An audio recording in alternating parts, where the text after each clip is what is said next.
Hello, everybody. Welcome to the 11th session of the RQI 2020-2021 online conference. It's my pleasure to introduce the first speaker of the session, Professor Silke Mijn-Furner from the University of Nottingham. And she's going to talk about quantum simulators for fundamental physics. Silke, floor is yours. Thank you, Adrian. Thank you very much for taking a break of the Easter holidays, everyone. Appreciate that you're here. So if you look at my title, I sneaked in a little word, two words in, which means that I'm talking about work in progress. And this behind quantum simulators for fundamental physics, there is that's the name of a network grant. And that is a range of collaborators. So it's 14 people in the UK plus 6 external collaborators. And I'm going to tell you at the end or throughout the presentations who is involved. Okay, so the first thing we need to settle here is, what do I understand from fundamental physics? And let me see if I can click to that. Yes, next slide. So here we are. So here, this is what is the motivation? So what's the fundamental physics? And we are interested in situations where you need both generativity and quantum field theory. We're interested in the interplay between these two theories.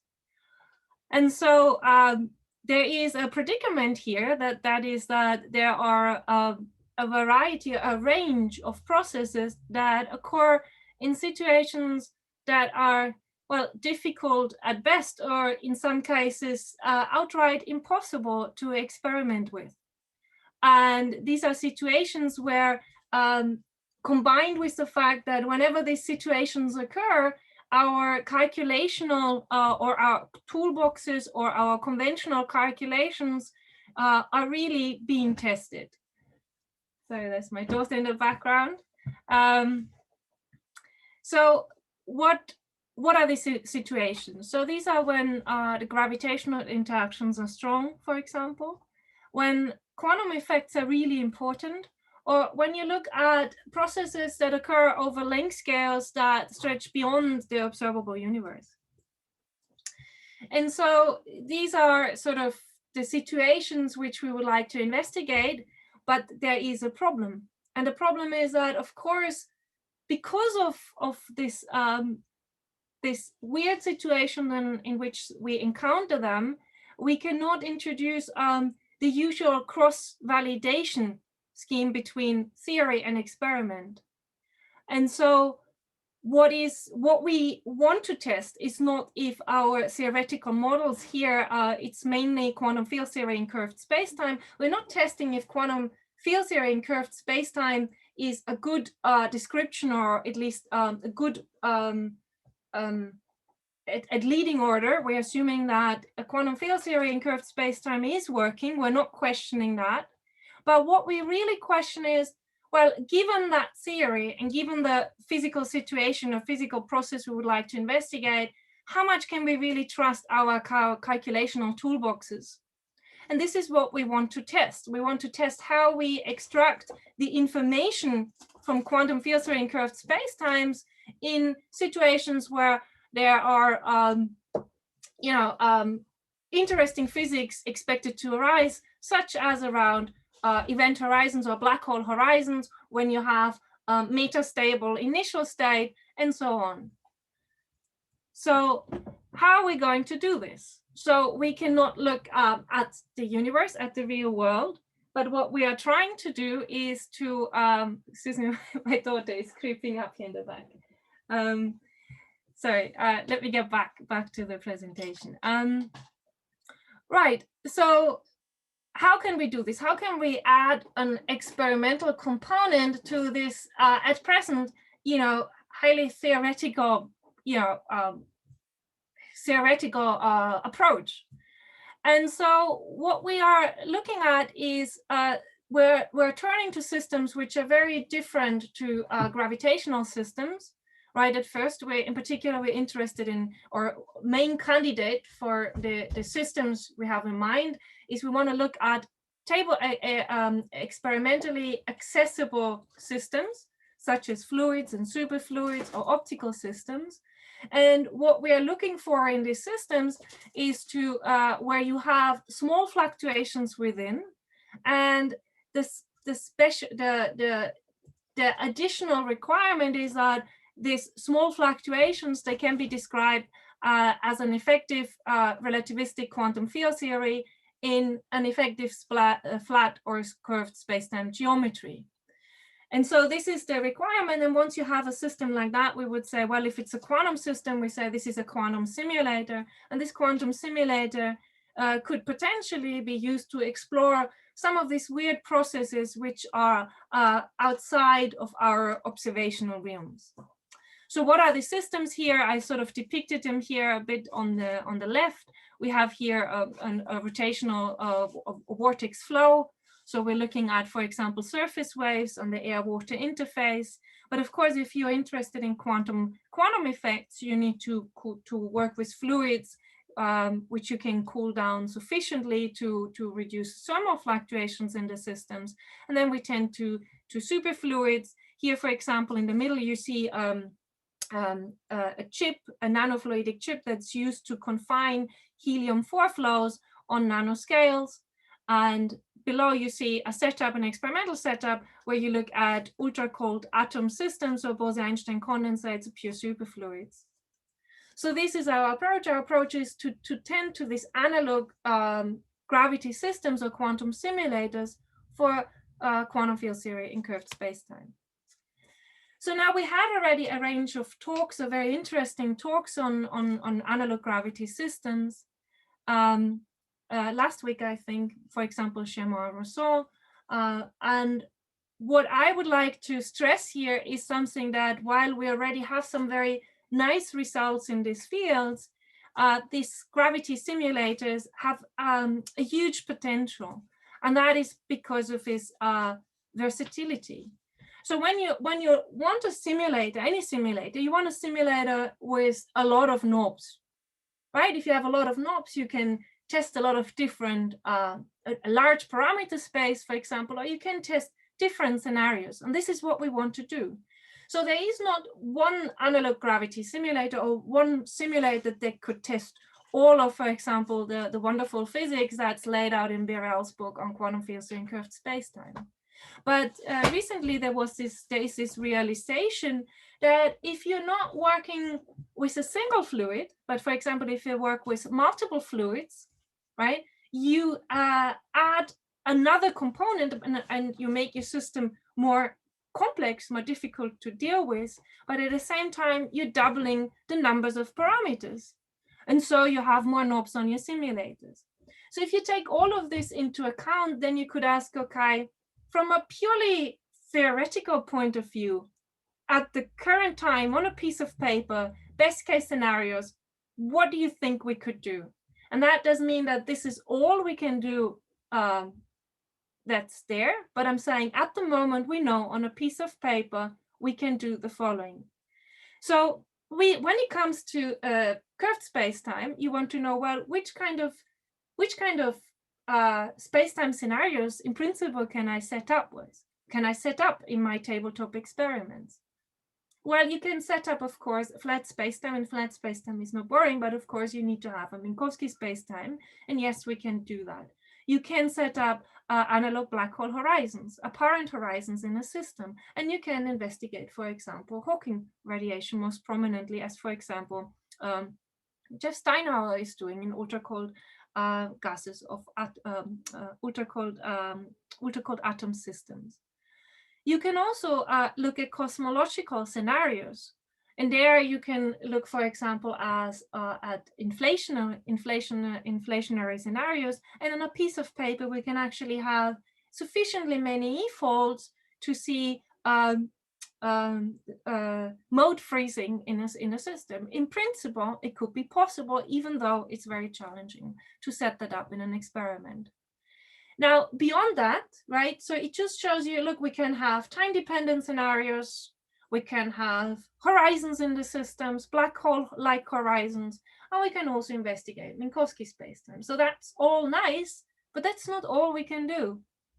So we can also go and change the signature of your effective spacetime geometry. And why is this interesting? Because you can switch between Euclidean and Lorentzian geometry. Now, if you do that, what you get, if you're in a Euclidean geometry, you're changing your hyperbolic equations with elliptic equations. Well, in elliptic equations, they can be, of course, unstable. You have exponentially growing field modes. But what you can do in these analogs, you can tame this instabilities, and you could think of it more as an initial condition. You could drive a cosmological scenario starting with an Euclidean space-time and then switch to Lorentzian geometry. So in a way, you have the potential to investigate interesting or intriguing proposals such as the Hartle-Hawking no boundary model as a beginning of our universe.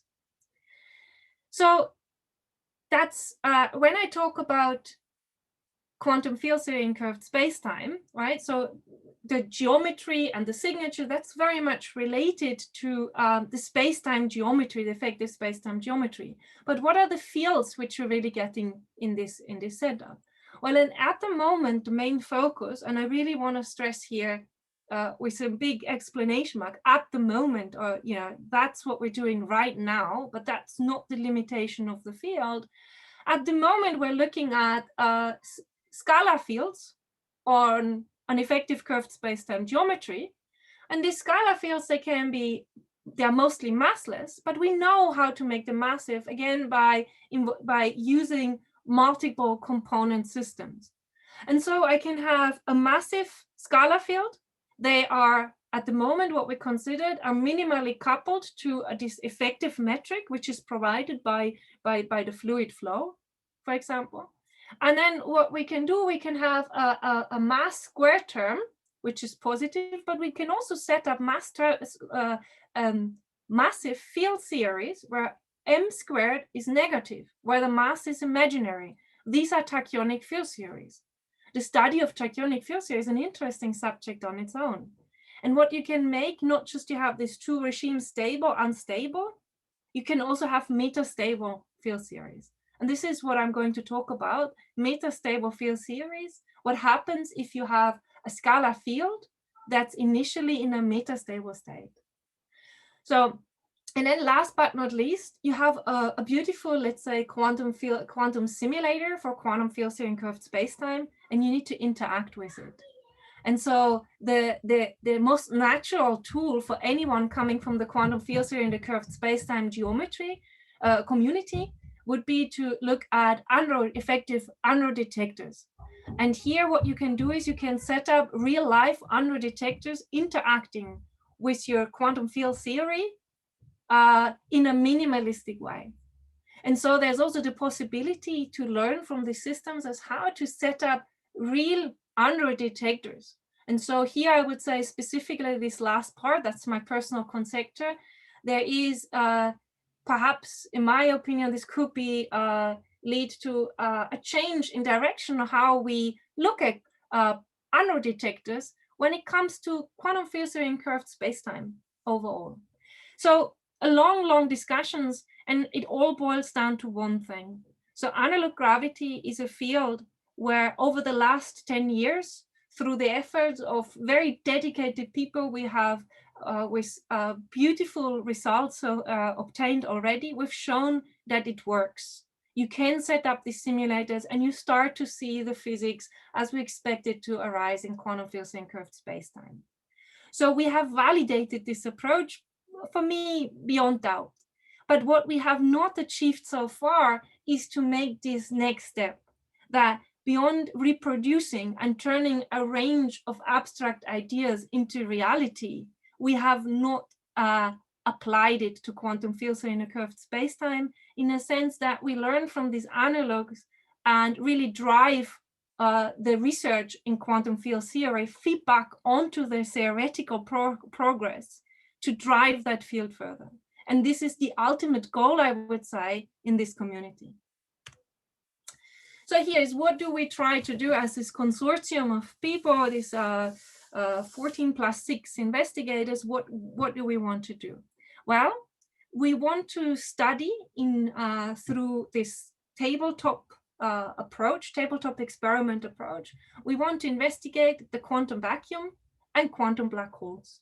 And when it comes to the quantum vacuum, we want to study two effects related to the quantum vacuum. The one is what we commonly refer to as the false vacuum decay. And the false vacuum decay is really coming back to what I mentioned on the previous slide, that you have a field theory that's initially in a metastable state. And that's one of the key focus of our consortium over the next 3.5 years. And then the other one is, of course, we want to interact with our quantum simulators in a meaningful way. And of course, when we do this and we use this concept introduced by Bill Anders many, many years ago, we want to understand as a byproduct, we want to measure the observer dependence by setting up analog UNRO detectors. And then there is the second part is focusing on quantum black holes. And I want to talk to you, what is a quantum black hole? We don't know what, there's no quantum gravity theory, but I want to talk to you about quantum black hole features motivated from optomechanics. And we want to investigate a particular effect, which usually is not being adapted as a quantum black hole effect, but which we want to drive into realms of quantum, push it into the quantum corner, and we want to specifically address the black hole ring down in analog gravity tabletop experiments in the quantum machine. Right, so let me just quickly see where I am. Okay, so I have about 20 minutes left. So let me go through, I want to just talk you through and give you an idea what are the main objectives and how can you set them up in a tabletop experiments and what are the results we have so far. So the first one is this false vacuum decay. So falls under the scheme of investigating the quantum vacuum. And the first one is a first order phase transition in a relativistic quantum field theory. That's what this false vacuum decay is.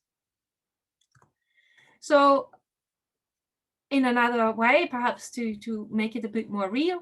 So you have a potential, you have this other field phi, scalar field phi.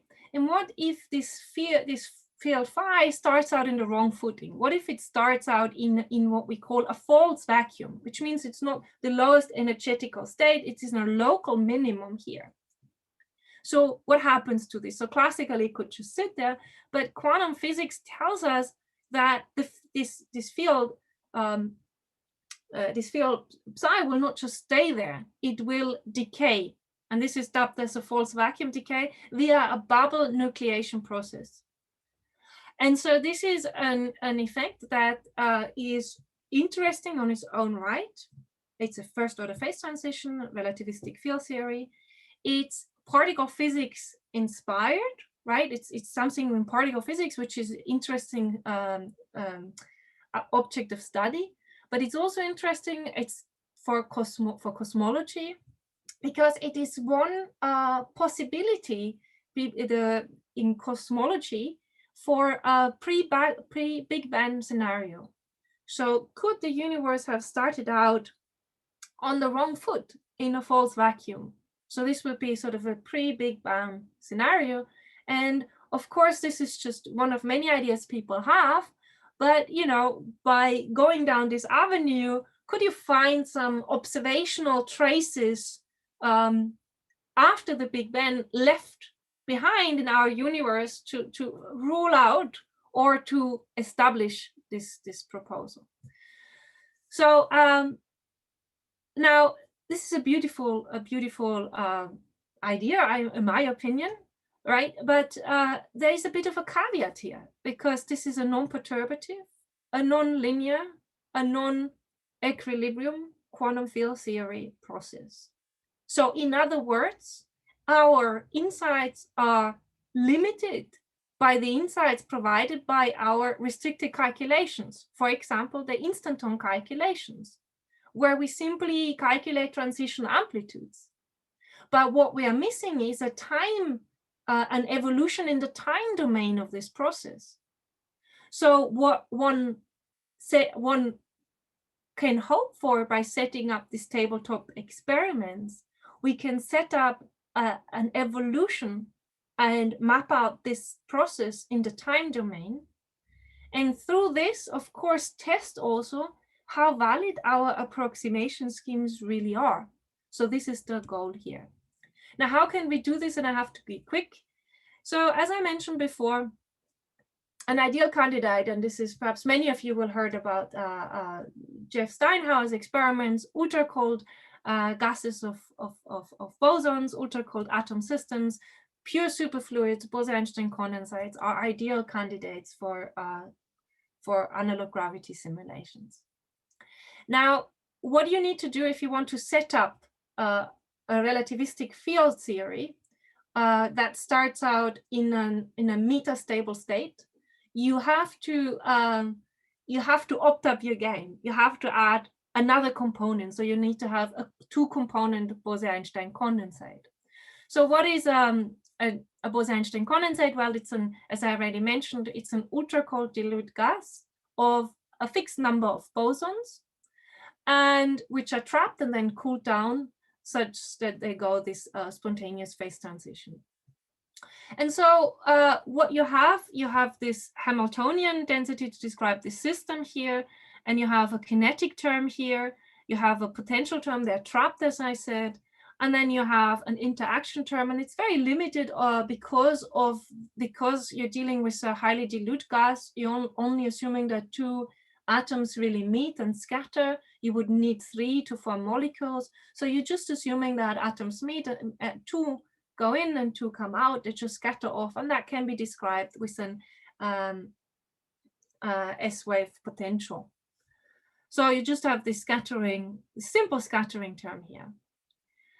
And so the indices I here on the bottom of this psi field here, they are simply because we have two different species, as here depicted with the turquoise and burgundy balls here, which just represent the two different kinds of atoms, and the way they interact, well, we say we have atoms interacting with each other from one kind, and then you have atoms of the other kind. The different kinds could be simply rubidium-87 and two different hyperfine states, just something you can distinguish that these are two different kinds of atoms.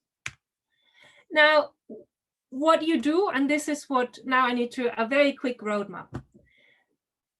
When you have a single BSE, right, imagine there's only one index here. And what you know is that this Hamiltonian has a symmetry, has a U1 or SO2 symmetry. If you take your boson field operators and you replace it with the operator times e to the I phi, some field, there's a symmetry here. Now, when the system condenses, you spontaneously break this symmetry, and what you get is this Bose-Einstein condensate, which has a density, see below, and density rho, and it has a phase phi. So, and you can always write as such, and it picks a random phase. So when you spontaneously break this symmetry, there's this Nambu-Goldstein-Boson theorem that says that you will get massless excitations. And these are the phonon modes in your BSE. These are just massless scalar fields. That's what it is. So if I take these two components and they just scatter in the way which is currently on the slide, you will have true propagating degrees of freedom, but because you still have these symmetries, you now have to get two massless fields. If you, however, explicitly break this symmetry by adding a term as I did here, and what this term does is that you drive transitions from one species to the other. So think back about the example of rubidium-87 in two different hyperfine states. You drive transition from one hyperfine state to the other. And so when you do this, then you see that this symmetry is lost if you go through the mass. But what you can see, there's still a joint symmetry. And what you get here is something very simple. So I'd like to explain this with this coupled mass spring system. So when you have a single component here on the very left, I have a single mass. I can easily excite it. I have a massless excitation, right? Massless always means easy to excite. I don't need to overcome the mass gap. So it's easy to excite. Now, if I have a two-component system which is coupled in the way I say, imagine it in a way, there are two ways of exciting it. One is the common mode, and which we call also breathing mode, and then there's an anti-breathing mode, and the anti-breathing mode is the gap mode. And so what you can excite is massive fields. And now coming back to what I said before, you can make these fields, these masses, stable or unstable. And this means that if I make the mass squared negative, I have a tachyonic field theory, and we're looking here at our potential phi, and this is the relative phase of the fluctuation, that you are here on the top of this potential and you would just immediately roll down. So if you have an unstable initial point, this field theory will just start decaying. But you can also make it stable. And you can put yourself experimentally on any point you like to be. So now what one does to set up the false vacuum decay needs to go a step further. And what you need to do is you need to make this field theory metastable. And how you're doing this is quite one proposal of how to do it, which is quite extraordinary, really, if you think about it, is to add a very high frequency resonance. And you add this high frequency resonance to the term in the Hamiltonian that explicitly broke that symmetry. And what is happening now is that you have sort of like, remember when I said you have transitions between, which are called Raman transitions, between rubidium 87 from one hyperstate to the other. And instead of having a constant amplitude, I am modulating this amplitude with a very high frequency resonance. 5 minutes warning, okay. Oh God, I'm so late. Okay. And so then I have to skip over this. What you get when you set up this false vacuum decay is something like that. I'm just moving on. So depending on how you tune this lambda is the amplitude of your modulation. And if the amplitude is 0, remember I said you're on the top of that potential, you just roll down. And instead of a first order phase transition, you have a second order phase transition. Now, increasing the amplitude of your modulation, right? You can change from a second order phase transition to a first order phase transition. And so what you have initially, look at these simulations here for lambda equals 0. Initially, everything is blue, everything is in a false vacuum. Immediately, if there is no modulation that turns it into a metastable vacuum, what you get is your field theory will start decaying. Now, if you increase this amplitude, going from the second order phase transition, you can tune it into a first order phase transition. And so what happens here is what is very important, because there is a nucleation process, and this nucleation process has to occur within the lifetime of your experiment. So by tuning this amplitude, you can also tune how this nucleation rate, and that's really, really, really important. Okay, so short story long, I should just briefly, am I really running so late? Okay, I just want to say the ideal system. Yes, but you can bite into your question time if you want. I'd like to bite into the question. Yeah, of course. Okay, thank you. So what we're going to do is, we're using quantum technology recently developed by Soren Hacebabic group at the University of Cambridge. He developed this ultra cold atoms in box traps, to confine the atoms. And this is very important because what you need is to have a very homogeneous initial state to run these false vacuum decay simulations.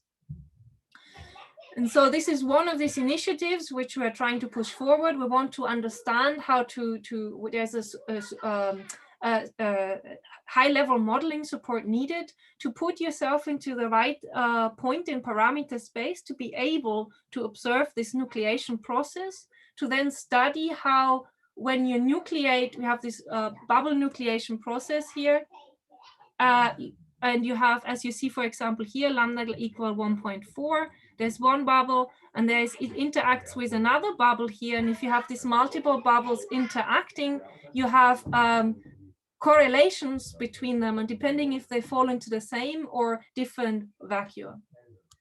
Okay, so the observer dependence, I think I'm skipping because I wanted to say a few things.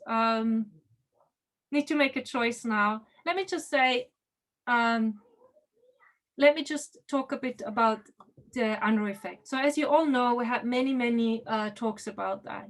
One of the big problems in when it comes to the Unruh effect is that if you look at here, the temperature associated to this effect. So if you have a uniformly linearly accelerated observer, after some time, the detector, it has a 2-level detector, it's equipped with a 2-level detector, and it will see a thermal spectrum. And this temperature is proportional to A, which is the acceleration, but it's divided by C, which is the speed of light. And that's a very large number. So now, what is another problem coming from an experimental point of view is that, well, this makes this effect extremely small and very hard to detect. In fact, the temperature is 2.5 times 10 to the minus 20 Kelvin per acceleration, minus 20 Kelvin. So it's an incredibly small effect. You need to use very large accelerations. So from an experimental point, that seems outside, our experimental reach. The second thing here is that, of course, the Unruh-DeWitt detector is a fantastic system. It's the essence of a detector, a 2-level quantum system, and that couples to your scalar fields, to the quantum vacuum of your field theory.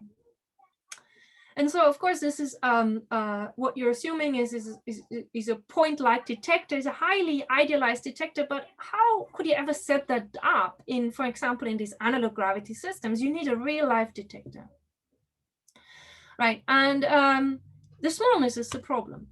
Now, in analog gravity, on a piece of paper, this is where we are at the moment.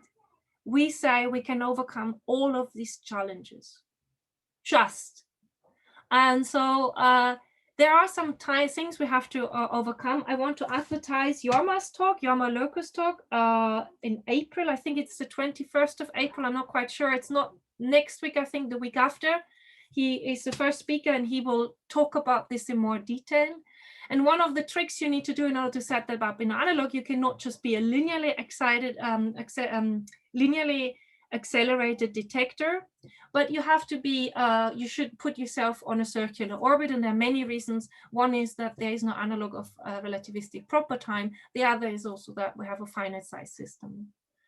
Now, and there will be a talk right after by Alison about this topic as well. And what we are suggesting is that we replace this 2-level quantum system with an interferometric setup. And the way to do this, you have to free yourself from 2-level detectors, a gap detector, to a continuous probing field. And I personally believe this is a very promising avenue, which will have some feedback to the actual Unruh effect beyond analog gravity systems. And then the last thing is just what you also need to do is you have to overcome this, you have A over C, where C was the speed of light. Now, in these analog gravity systems, the speed of light is replaced by the propagation speed, the sound waves in the system, the sound speed in the system. And now the sound speed in the system is, for example, in ultra-cold atom systems, is millimeters per second. So this is fantastic. So all you need, and I'm saying all because technically there are a lot of challenges, you have to go around on a circular trajectory with the speed of millimeters per second. Now, I'm really running so short of time, but I just want to say how easy conceptual it is to understand how one can probe the quantum vacuum in these systems. So, and I think I will then stop with this, but let me just give you just this idea here. So we're talking about an interferometric detection scheme. And so what we have here is we're looking at a simple Mach-Zehnder setup. And this is just to give you the idea, to explain you how we do this, not how this is a specific realization. For every experiment, you need to look at this at a different kind of setup, but they all work in the same spirit. So here we have an optical interferometry. We have a Mach-Zehnder interferometer. In a Mach-Zehnder interferometer, you have simple components. You have beam splitters and you have mirrors. And the beam splitters split the light, and then I have a light coming in from the bottom left. I split it. I have mirrors, they're reflecting it, and then I'm merging again, and I have photodetectors here at the end. And so let's assume that if I put a little phase shifter, let's assume that the detector lengths, the arm lengths are such that I have negative interference on one of these ports. If I put in a little phase shifter, a phase plate, then of course I change the effective path length of my interferometer, and I could, because what's happening in the phase plate is a different refractive index, and this gives the whole thing a phase shift. And that's why they're also called phase shifters. And now I could, for example, by knowing the refractive index of that material, I can, with very high precisions, I could measure the thickness of my phase shifter, of my glass plate. But now let's assume if I don't put the phase shifter in there, what if I put something in that has density fluctuations? So that will relate to refractive index fluctuations. And so if I have a relativistic field theory simulator, a Bose-Einstein condensate, the relativistic fields are the density fluctuations and is density of phase fluctuations in this condensate. And what you can have, you can mimic, you can follow the phase fluctuations in this interferometric scheme, because you convert the density fluctuations to phase in the medium in your quantum field in your quantum simulator, your field theory, the fluctuations, you convert them into phase shifts in the electromagnetic field.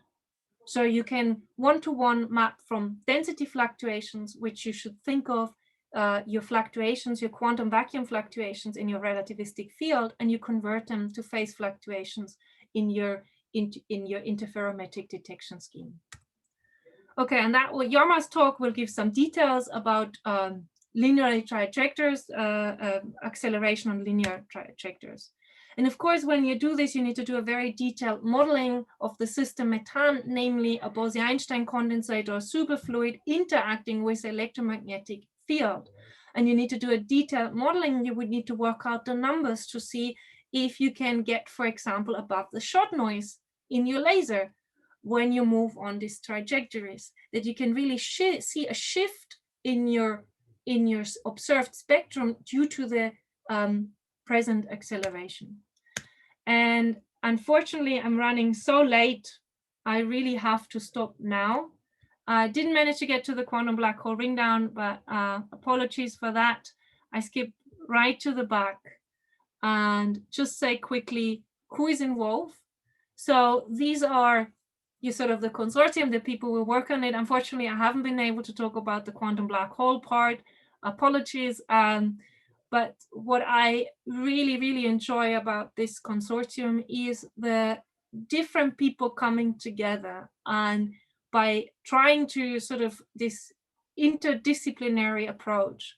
And that's really just to stop with the quote by Albert Einstein that growth comes through analogies, through seeing how things connect rather than only seeing how they may be different. Thank you very much. Thank you very much, Silke. Great talk. So we have questions now. Please, as usual, if you have questions, put your hand up using the raise hand feature here on Zoom.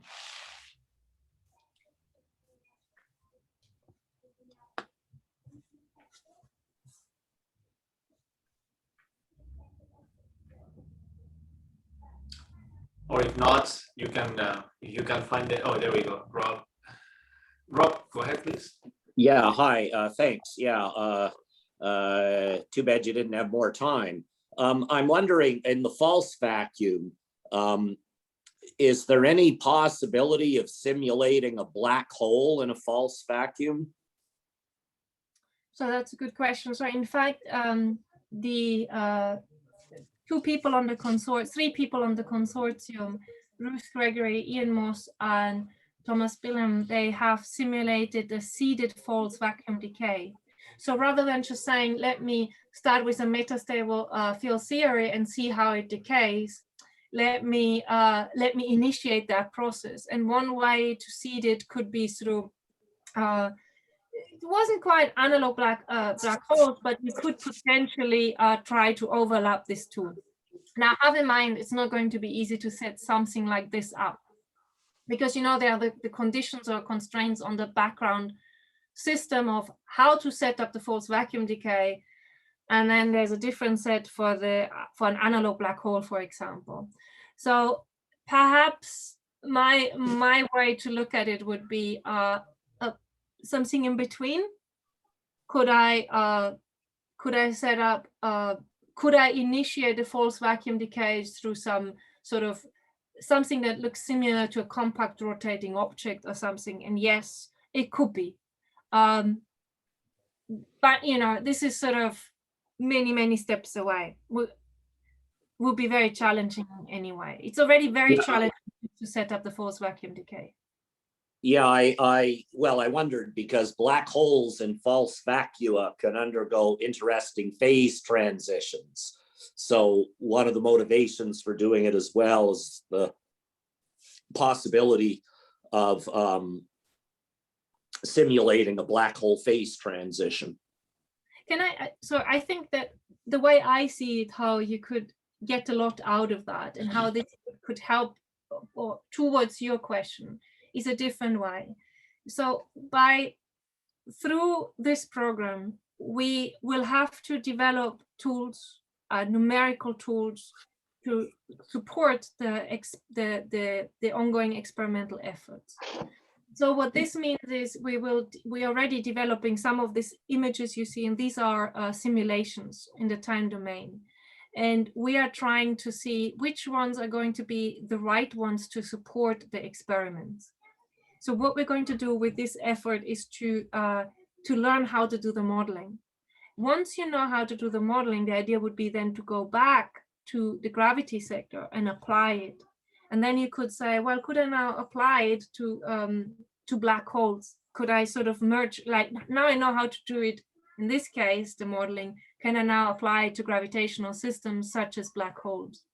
And I would say, that's sort of the hope that we are here, that the real goal is to develop the toolboxes and get to understand this process better. Once we know that, we can apply to challenging questions in gravity. Okay, thanks. So there's a question on the chat. I don't know if you can see it, Silke, from Germaine Rousseau. I have to confess, I cannot. Oh, I can read it to you if you want to. Germaine, of course, if you want to talk. Yeah, I can now see it. Is it possible to mimic the two-component BSCs by classical pendula with special characteristics to simulate? Yeah, hi, Germaine. I couldn't show it, but I have this wonderful video, and if I have the time, thank you. I'm not sure if it's working now because I had to restart my computer, but let me see if I can get it going.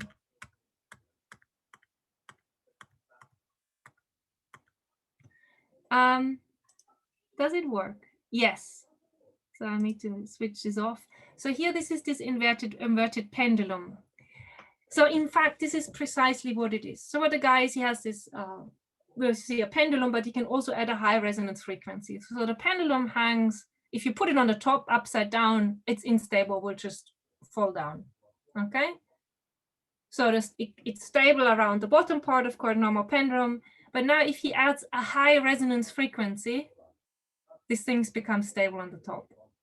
And this is I think the most, to make it real or give you an intuition of what one does, this is sort of the idea behind it. So you're spot on here.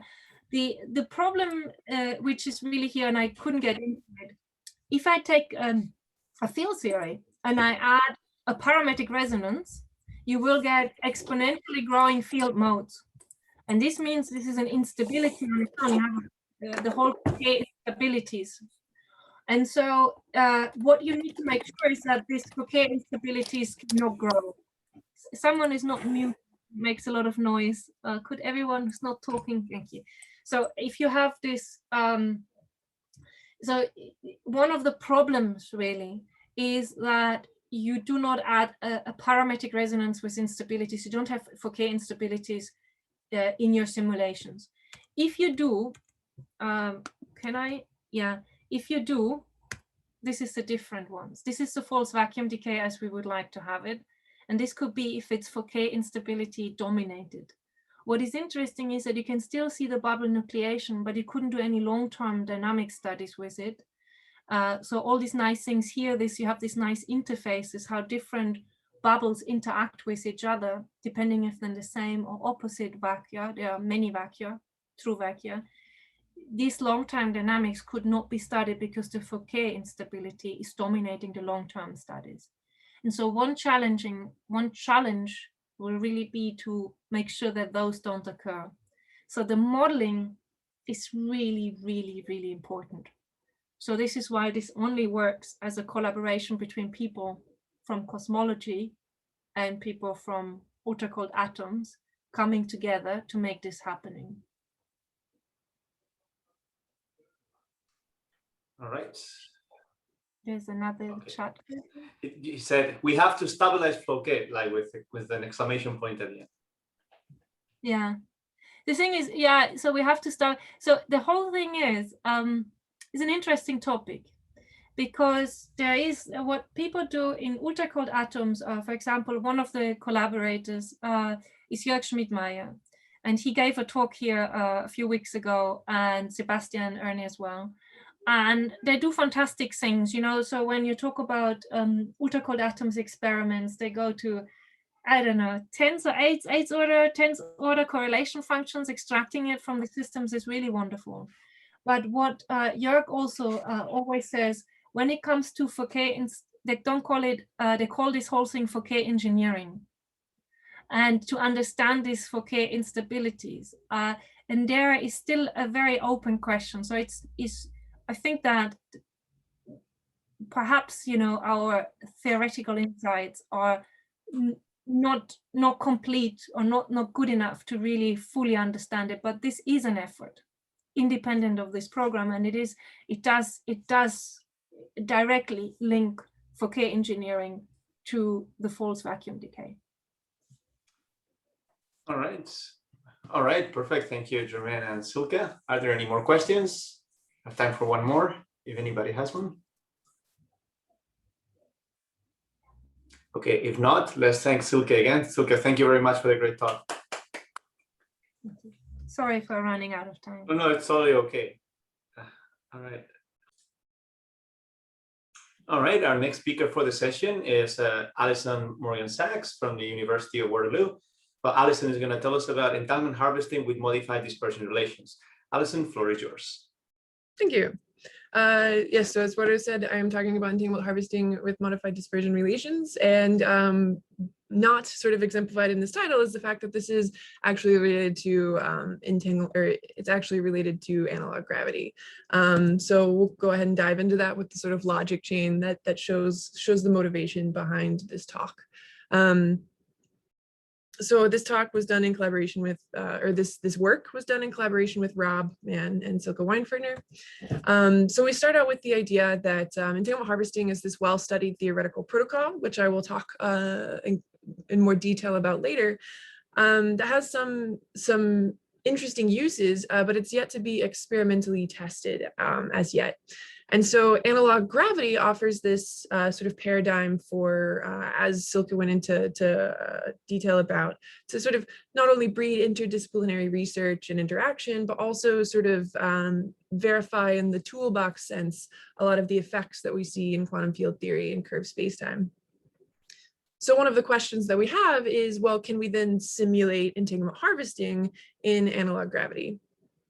Of course, analog gravity systems have nonlinear dispersion, unlike the fields we're typically looking at in entanglement harvesting scenarios. And so the question that is the focus of this project is entanglement harvesting affected by correlations, corrections to dispersion, such as those found in analog gravity systems? So we start out by talking about entanglement harvesting. So the idea here is that there's a quantum field, and that's going to sort of mediate the generation of entanglement between two detectors.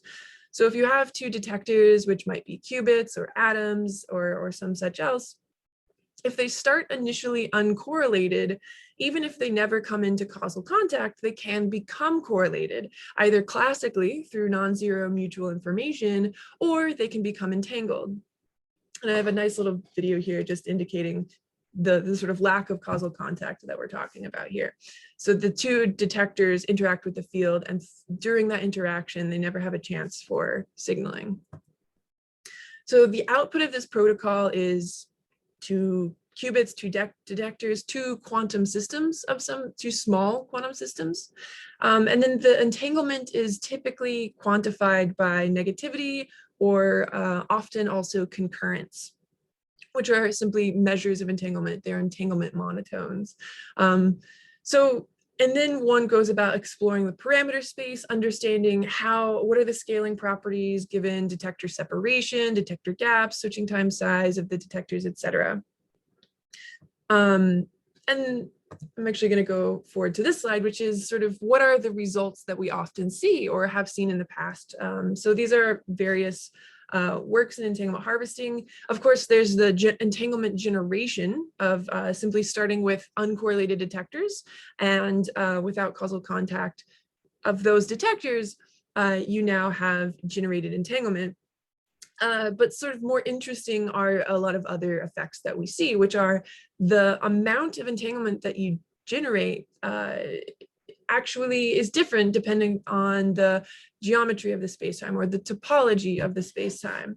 If you're looking at a black hole or a geon or a matter shell or not, or no matter shell. So there's these sort of like non-local factors that are picked up by these individual probes, localized probes.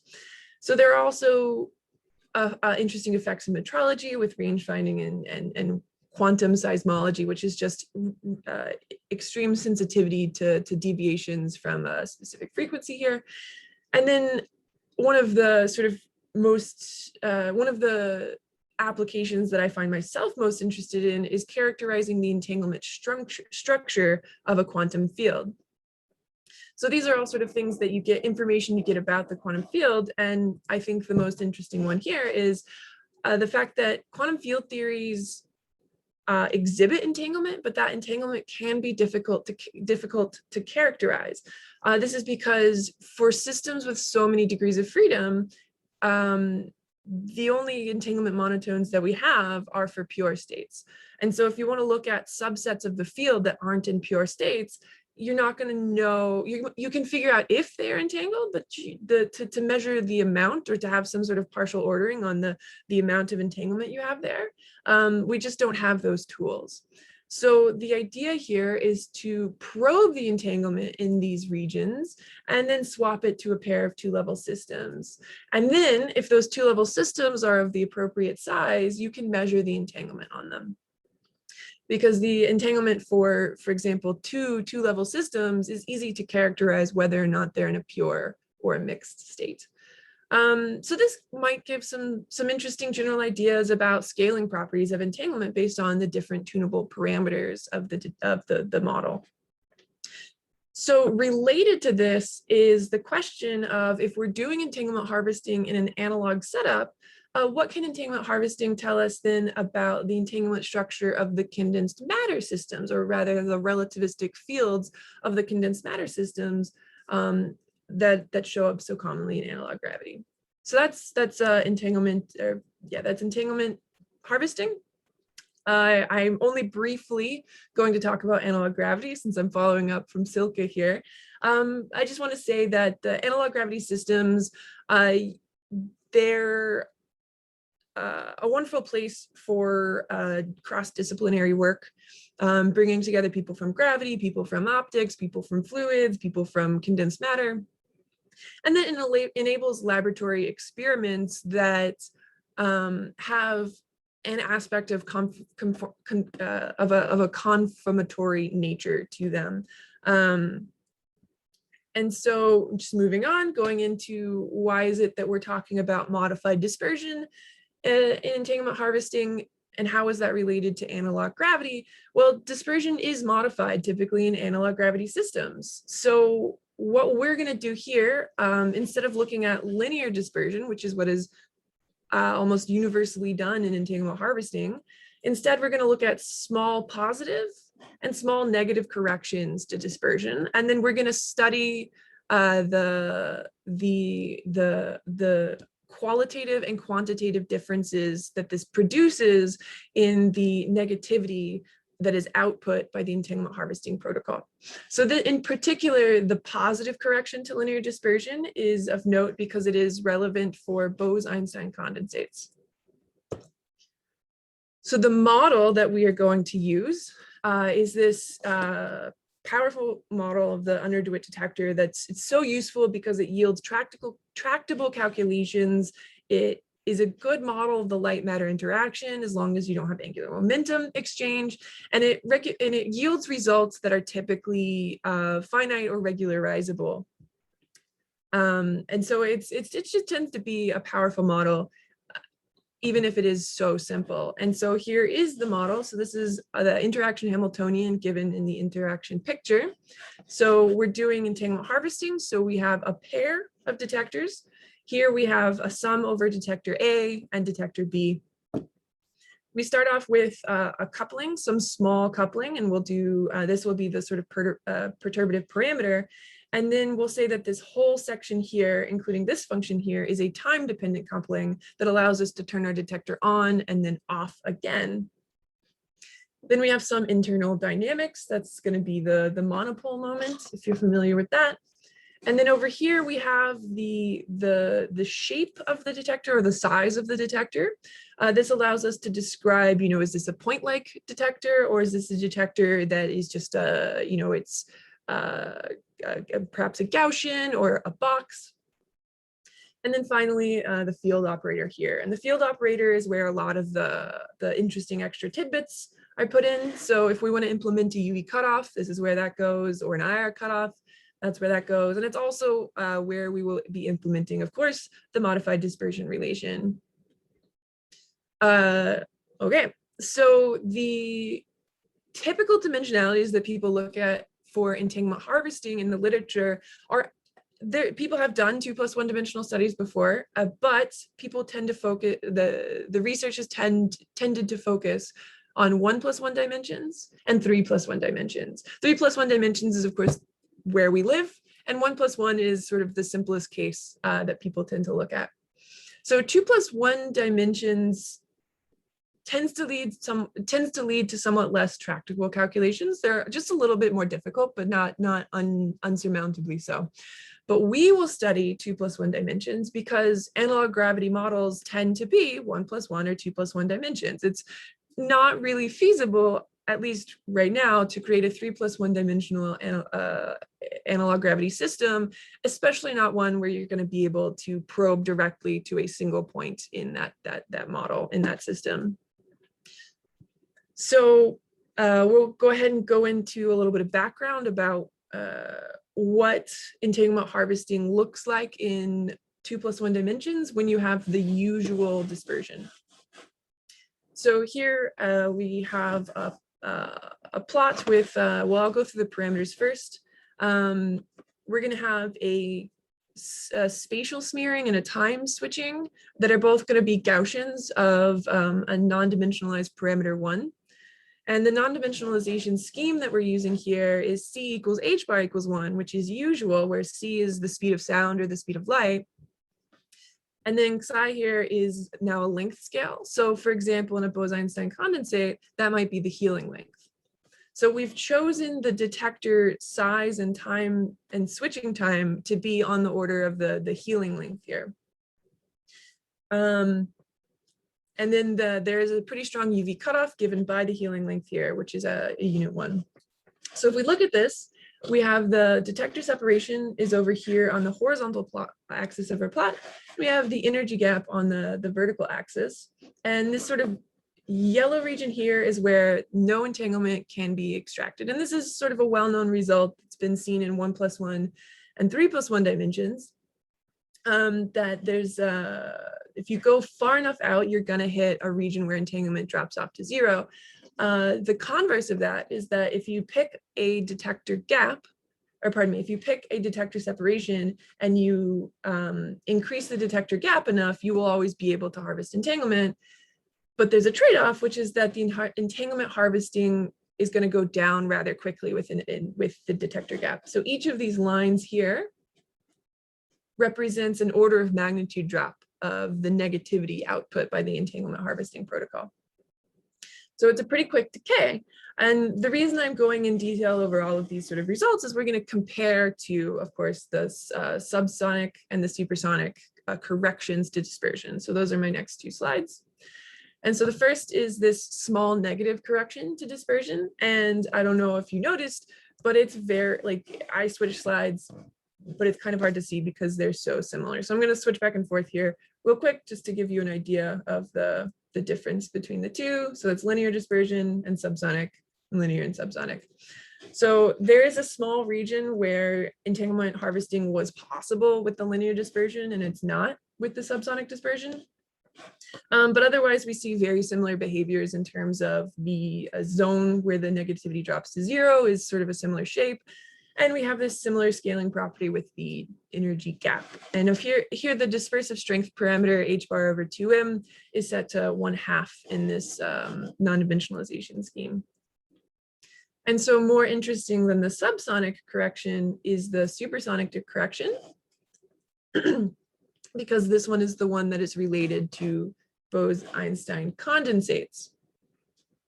So here, what we see is instead of having a small region where the linear dispersion relation produced more entanglement or was able to entanglement at further distances, now what we see with the Bogolubov dispersion or the supersonic dispersion, this positive correction, is now we're able to harvest at greater distances. And again, the dispersive parameter here is set to 1/2. So moving forward to an actual comparison between the two to get a better idea of the, not the qualitative differences, but the quantitative differences, is we have comparison plots. The top one compares the small negative correction to linear dispersion, and the bottom one compares the small positive correction to linear dispersion. The yellow region is where neither can harvest entanglement in both plots, and the green region is where the magnitude of the negativity produced is about the same in either case, at least within 10%. And then we have these bands here that exist in both the positive and negative corrections to dispersion. For the small negative correction, this band represents where the corrected dispersion produces negativity that is more than 10% less than the linear case. And the opposite here is true. In the supersonic dispersion, this region here produces at least 10% more.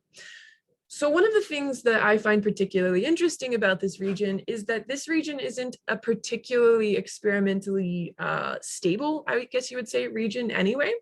So if you go back to the plots here, if you are keeping the detector gap constant and then moving the detectors further and further apart, for the majority of the space here, you're not moving, your negativity isn't going to change very much. But then when you enter this region here, where the negativity suddenly drops to 0, you're going to pass by several orders of magnitude before you hit 0, in a way that's quite sudden. And so it's this region right here is going to have perhaps some pretty large error on it regardless. And so it's very interesting that this region of greatest difference here is also in a region where the experiment might be particularly difficult to begin with. Okay, I spoke really fast. So to conclude, I wrote a very, very silly little as a limerick here. So I'll go ahead and read it to you.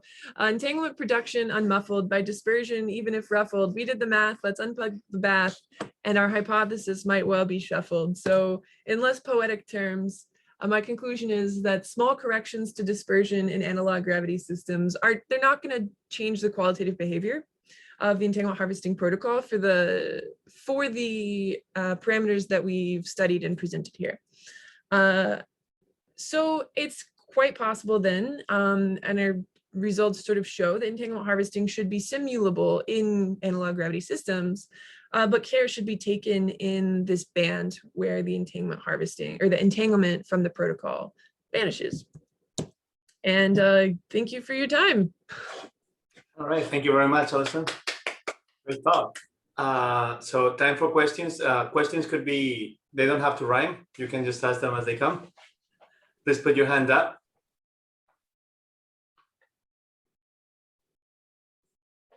Okay, Jorma.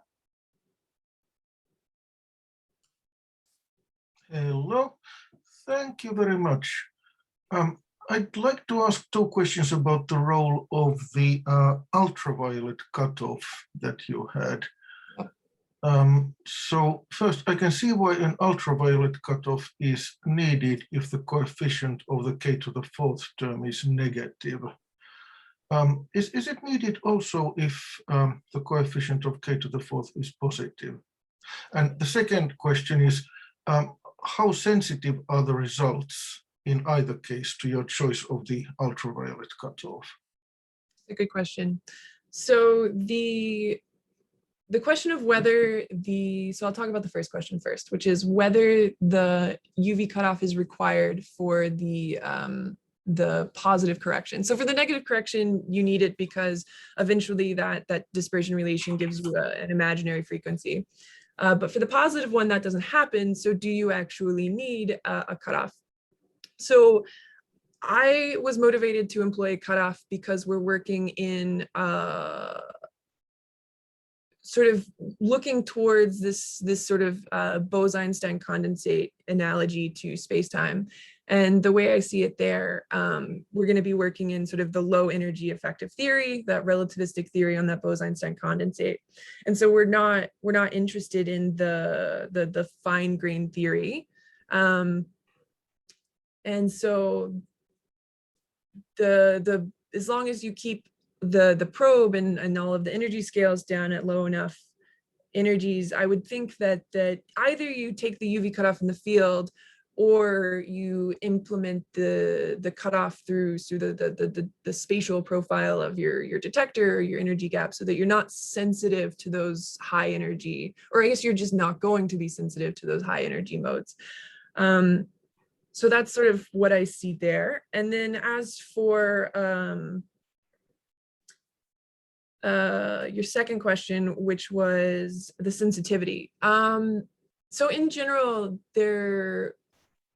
the sensitivity to the UV cutoff, what I have seen through my calculations is that the protocol itself, entanglement harvesting protocol, can be quite sensitive to the UV cutoff. But the results I have seen here, where you're comparing the UV cutoff, it depends on the strength of the UV cutoff. So for example, I did some work where we were looking at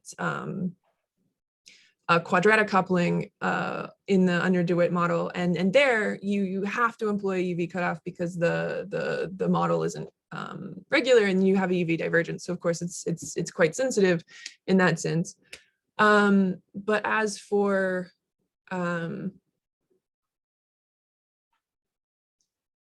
in this case, if you maintain a UV cutoff that is the same in both the linear and the corrected case, what I have seen in that regard is that the retention of the qualitatively similar behaviors, so as long as you are comparing the same UV cutoff in linear and nonlinear dispersion, this persistence of the qualitative behavior between the two is the same, if that makes sense.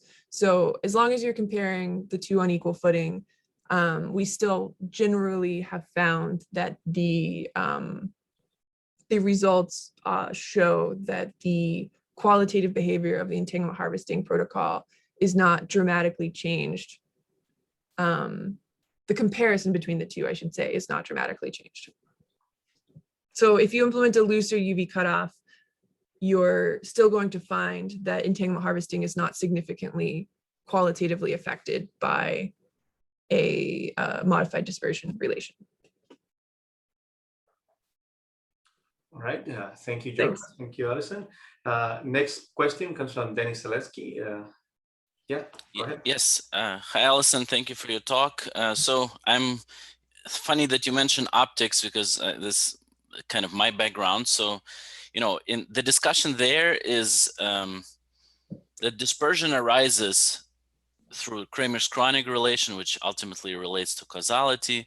It arises from the fact that you have a resonance in the system. So it's nice that you've considered this dispersion. Actually, in first order, it's even, you know, opposite corrections, which kind of means that you're on opposite sides of the dispersion of something, and that something is the resonance. So can you comment on the physical interpretation of this resonance in your case, and what does that like? Just I would like to hear maybe a bit more discussion on the resonance, the role of the resonance in entanglement harvesting. Yeah, that's an interesting question. I can't speak directly to how this linear dispersion, like the corrections are bringing you off resonance, because we don't really see that core notion of resonance that I think of, which is a peak in something at resonance. Because really what we're seeing, instead of, for example, if entanglement harvesting sort of peaked at the linear dispersion, I would be like, this is, you know, resonance makes sense here to me. But in fact, what we see is that with the positive correction, we're tending to get a bit more entanglement out. However, there is this sort of interesting trade-off is if you look at these plots, let me see if I can pull this back up. No, all right. Anyway, if you, the plots that I produced where I just showed the comparison, and there was that band where the entanglement harvesting was more significantly modified. There is sort of a trade-off where if you look at finer and finer requirements for closeness of matching, the outer edge where the distance is greater will go one way, will go up, and then the inner edge where the distance is slower will go down. And so I really see there's not so much a resonance where you see a distinct peaked behavior here at the linear dispersion. I really see it more of a trade-off of short length scale and long length scale correlations. So if I may, just to clarify, so you know, in the speed of light, right, which is what you're plotting there, omega squared, k squared relation being linear, that means it's a massless propagating mode. So let's say a photon. So, but in the presence of dispersion, that speed will be renormalized by the presence of dispersion. That's the consequence of the Kramer-Kronig. So on one side of the resonance, that speed would be enhanced, and on the other side of the resonance, it would be diminished. So yes, you're not seeing the resonance effect per se, but by plotting one deviation up, considering one case with a renormalization going up compared to the bare speed, and the other one down, you in some sense bracketing the region in the frequency domain around that resonance. You see what I mean? Would this be a misunderstanding? What Alison was talking about,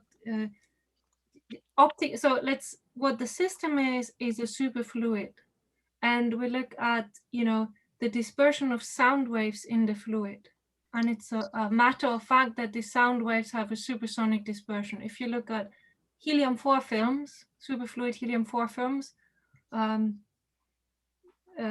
very low temperatures, you can then have a superfluid with a subsonic dispersion relation. So the dispersion relation is given by the media. I don't know what the optical system could be used, the laser beam could be used to interact and as a detector, but here there was no detail given about the detector. Okay, that is mixing two talks, and this is not the light. The light is just this was what I was saying before, as you can use an interferometric detection scheme, but Alison didn't make any statements about what is used. The dispersion comes from the analog gravity system. I think there's a confusion here. But what would be the role of the resonance in the acoustic phonon case? It's still, because the same chronic relation would apply. It's a more generalized form. It doesn't necessarily apply to light per se. It's just a linear response theory. So the same kind of argument, instead of mapping to photon, can be also mapped to acoustic phonon, I would imagine.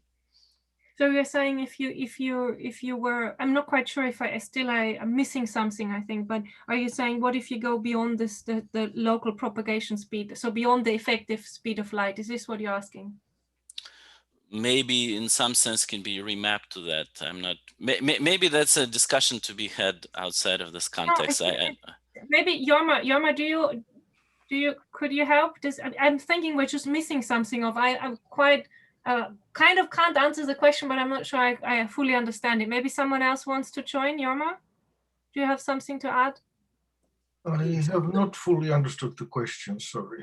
It looks like Albert Roda has a hand up for a while, maybe to intervene in this discussion. I was wondering, perhaps Albert? The hand raise was for a different point, but I you know, since Silke was mentioning, maybe someone can also throw in some ideas to this.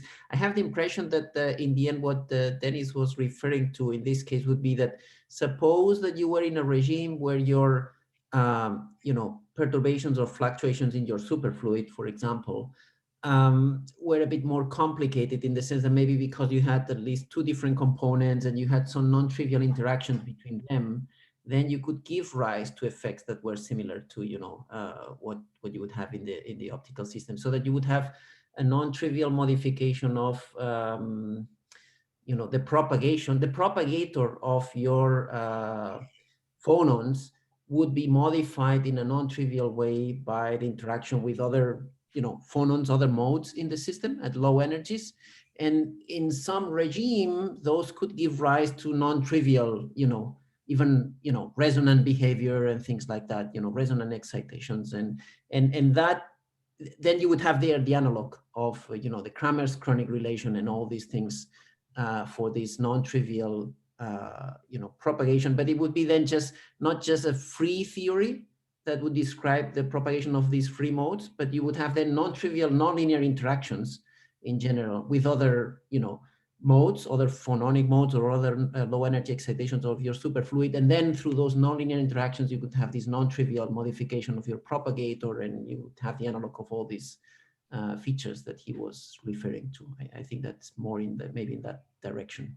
So at the moment, the idea is that you would stay out of this regime, that you have some very small perturbations and mode interaction from one phonon mode with another phonon mode would be neglected, so that you really work in the free field regime. If my thought, I mean, here the only thing is, once you're in a regime that you have to take non-linearities like mode interaction into account, are you really in the quantum regime here? Right, so I think this is something, you know, in optics, and in fact there was a paper out which came out during the break, but there is a paper out which looks at optical systems more. I don't know exactly which one it is, but if I will post it in the next few minutes, maybe that's more you know, relevant for your question or something you might be interested. We are staying out of this. We have a free field, a free scalar field. However, it's not only linear, it has a nonlinear dispersion, but nonlinear, which just means not mode interaction. It just means omega squared is not just equal k, some constant k squared. It has some corrections plus minus some constant k to the fourth. It's still a free field. It's a linear field. I also actually always find this very, very misleading, this whole notion of nonlinear dispersion and nonlinear fields. It's a linear field theory, but has a nonlinear dispersion relation. Sorry, that's part of the confusion. Okay, thank you very much, everyone. Albert, Silke, Alison, thank you. Thank you. What one does know, when, and this is true, if, and I can say, okay, now I can answer the question. I mean, with the two together. If, and people have done this, what happens for for sound modes in BECs, if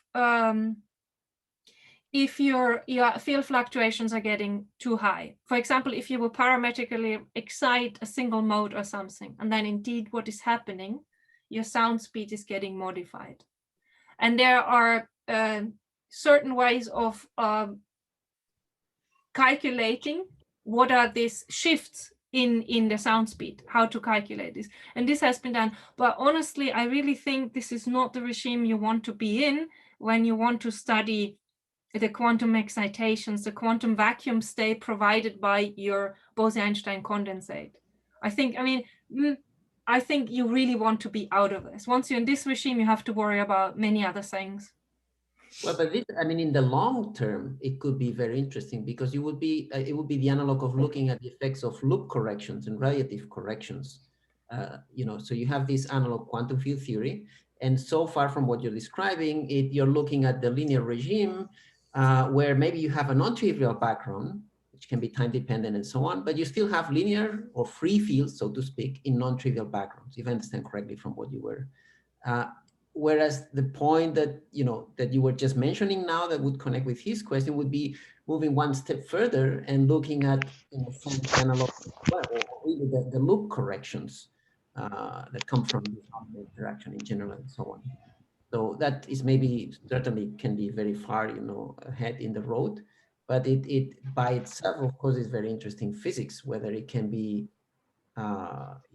easily accessible in a meaningful and useful manner is a different question, but it's certainly interesting physics that would relate to going beyond the free theory, which can still be, very interesting if you have non-trivial backgrounds, which it seems was what you plan to focus on. In fact, the other question that was coming back to my mind is in connection with your, the nucleation and false vacuum. It might be, I would need to look at the details of what you were presenting, that in your case, it comes along, you mimic that through this time dependence and so on. But in the typical quantum field theory context, it comes really from the nonlinearity of the interaction of the field that gives rise to the non-trivial potential. So for usual false vacuum decays in field theory, the nonlinear aspects of the field theory are important. You might be in a regime where maybe you can describe that, as perturbations around an instanton, but that's in the Euclidean regime. So this is a nonlinear effect. Also this is a nonlinear effect. So strictly speaking, this is beyond what one usually does when we look at analog gravity thing. This is a step further.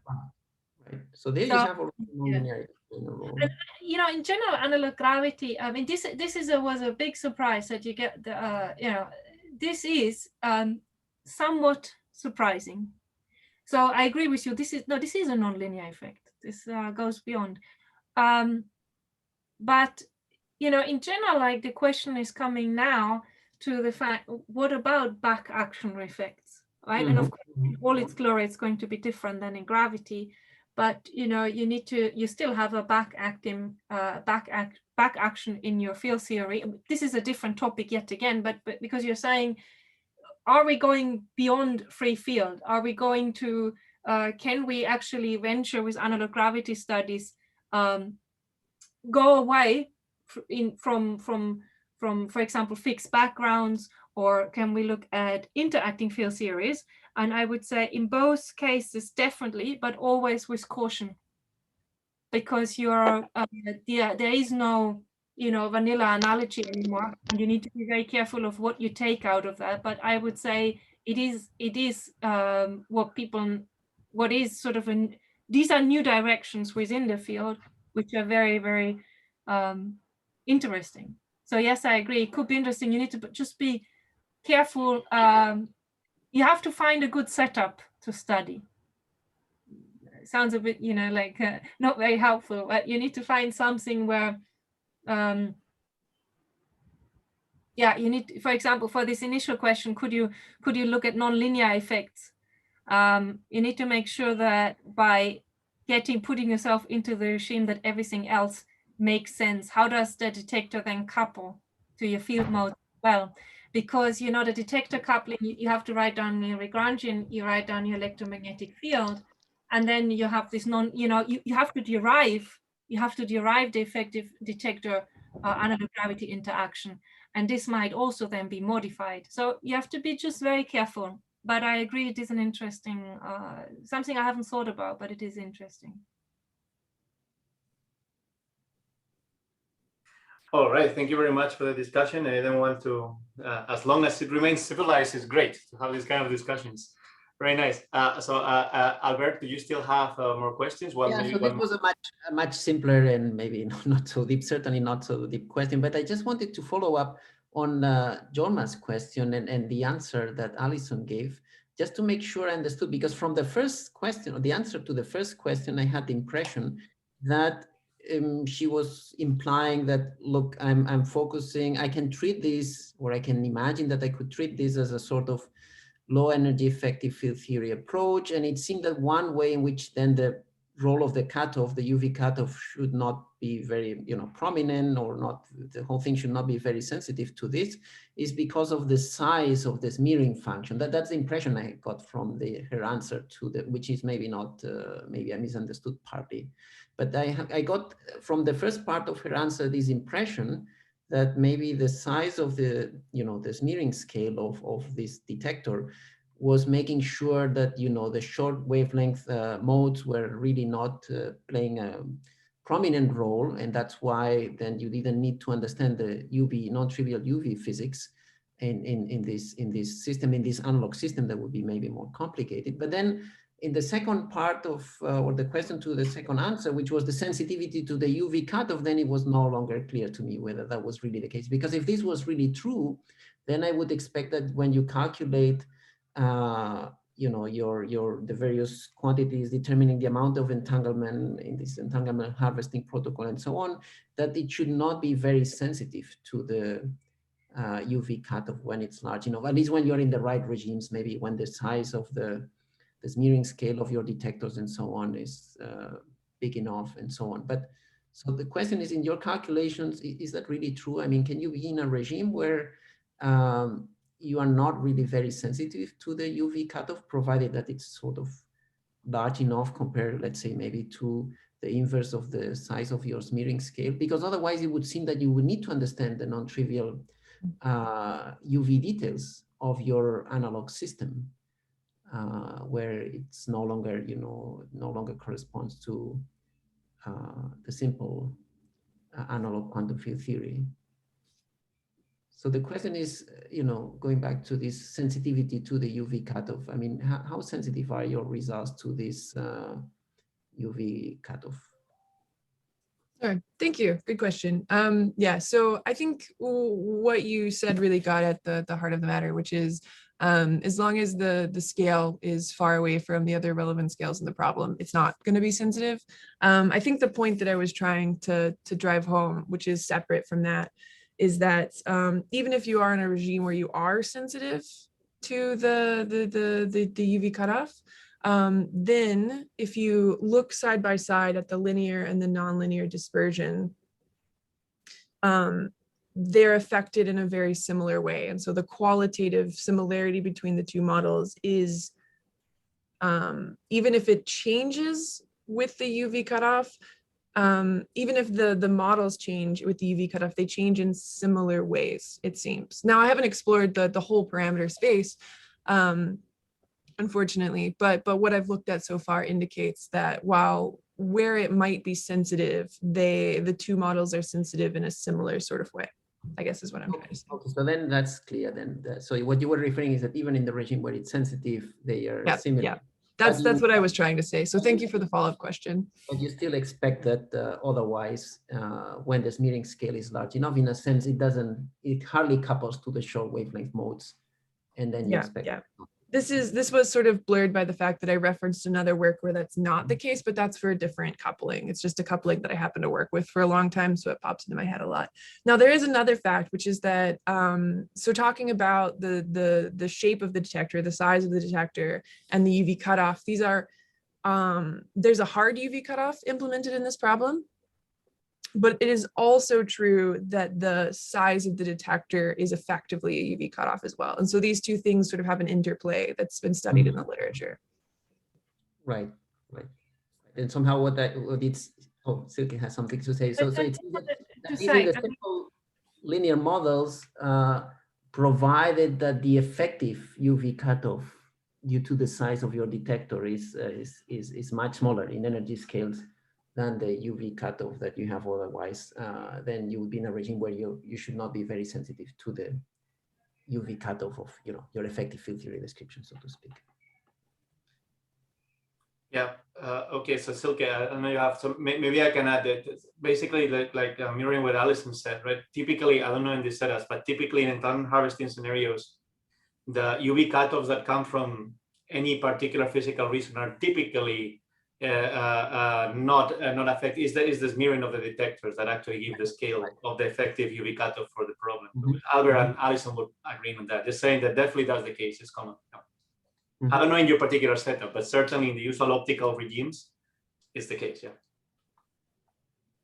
Yeah, I mean, in any analog gravity experiment, there will be a physical cutoff, the detector size, the region over which you interact with your with your system. That will be is a parameter which is given, and you have to put this into your calculations.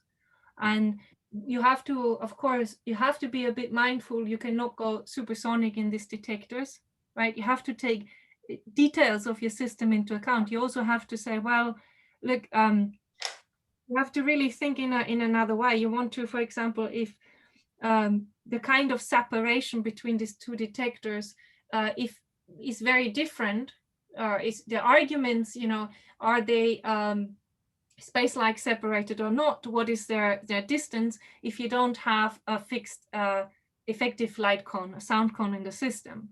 So you also need to make sure that if have they been in contact, you have to put some more thought into it. Changing the dispersion relation also means you change the causal structure of your effective space-time geometry. This needs to be investigated on a different footing. You need to be very mindful.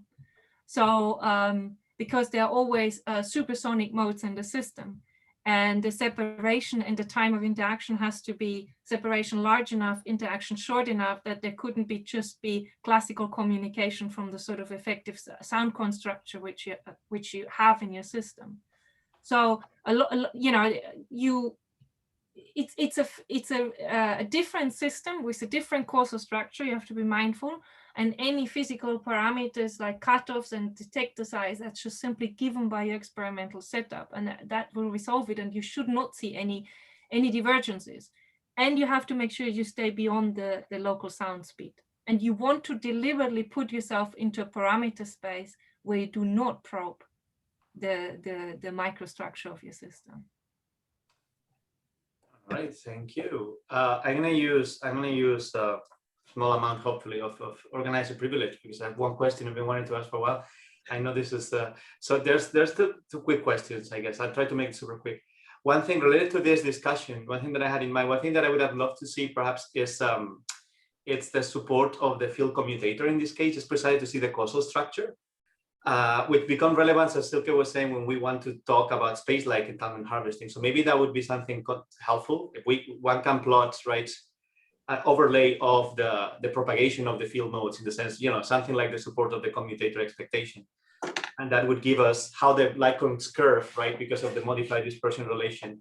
And I wonder if that's what's behind the this extra reaching that we have in harvesting, which would make sense physically. I don't know, Alison, you want to say? If you want to say, is that do you think that that's what's going on, or? Yeah, I do get the general impression that the greater distances of the entanglement harvesting protocol are related to the supersonic nature of the dispersion relation. We haven't done the field commutator calculation. We've done some naive calculations in terms of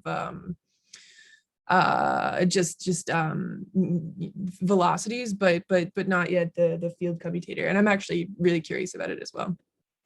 Okay, very nice. The other thing that I had in mind is could be a very stupid question, so feel free to dismiss it if it's too stupid.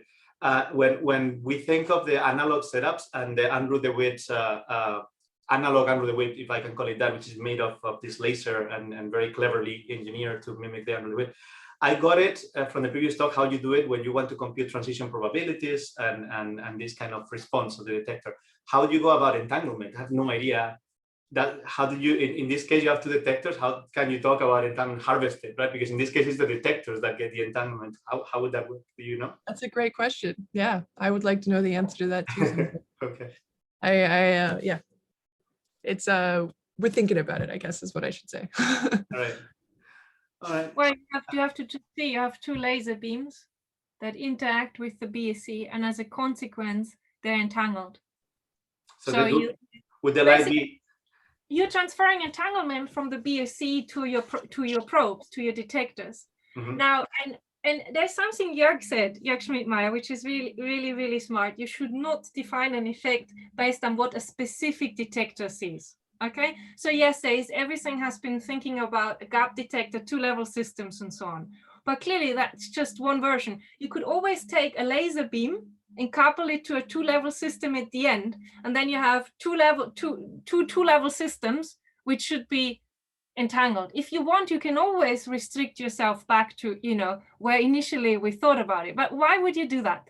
Oh, no, it's okay. I think you misunderstood my question. It's the opposite. I understand when you have two internal degrees of freedom of the detectors, whatever those are. My question is, in the particular experiment, what would be the internal degrees of freedom that couple to the, coming from the light modes that you use as detectors that couple to the field? Out of curiosity, in an experiment, what would be those internal degrees of freedom? How to extract this information, and this light needs to be investigated. No, it's absolutely true. Now you have to do quantum information processing at the end to extract this information. Absolutely true. That'd be super cool. That'd be super cool to know, because that would totally enable the analogy fully. As in, like we can have unroot detectors for real, not just transition probability analogs, right?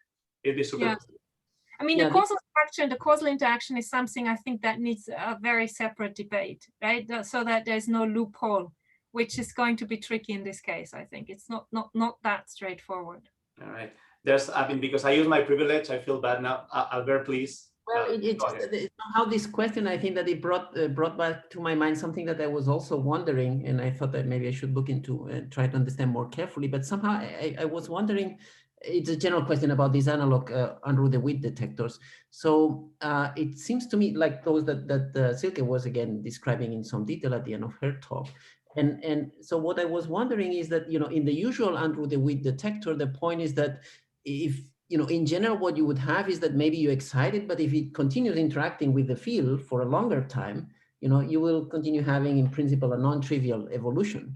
But in these analog detectors that, you know, based on this work with Cisco, Bill, and Jörg Schmidtmeyer, I have the impression that they're, you know, you use this measurement of the phase of the laser, but then, you know, in a sense, then you're probing again with a different, you know, with a different set of photons, so to speak, and you probe again and probe again and probe again, but it's not exactly the same as having, you know, a single degree of, or a few degrees of freedom that are interacting with the field the whole time, and that can have this non-trivial, you know, effect of getting excited, de-excited, and so on and so forth.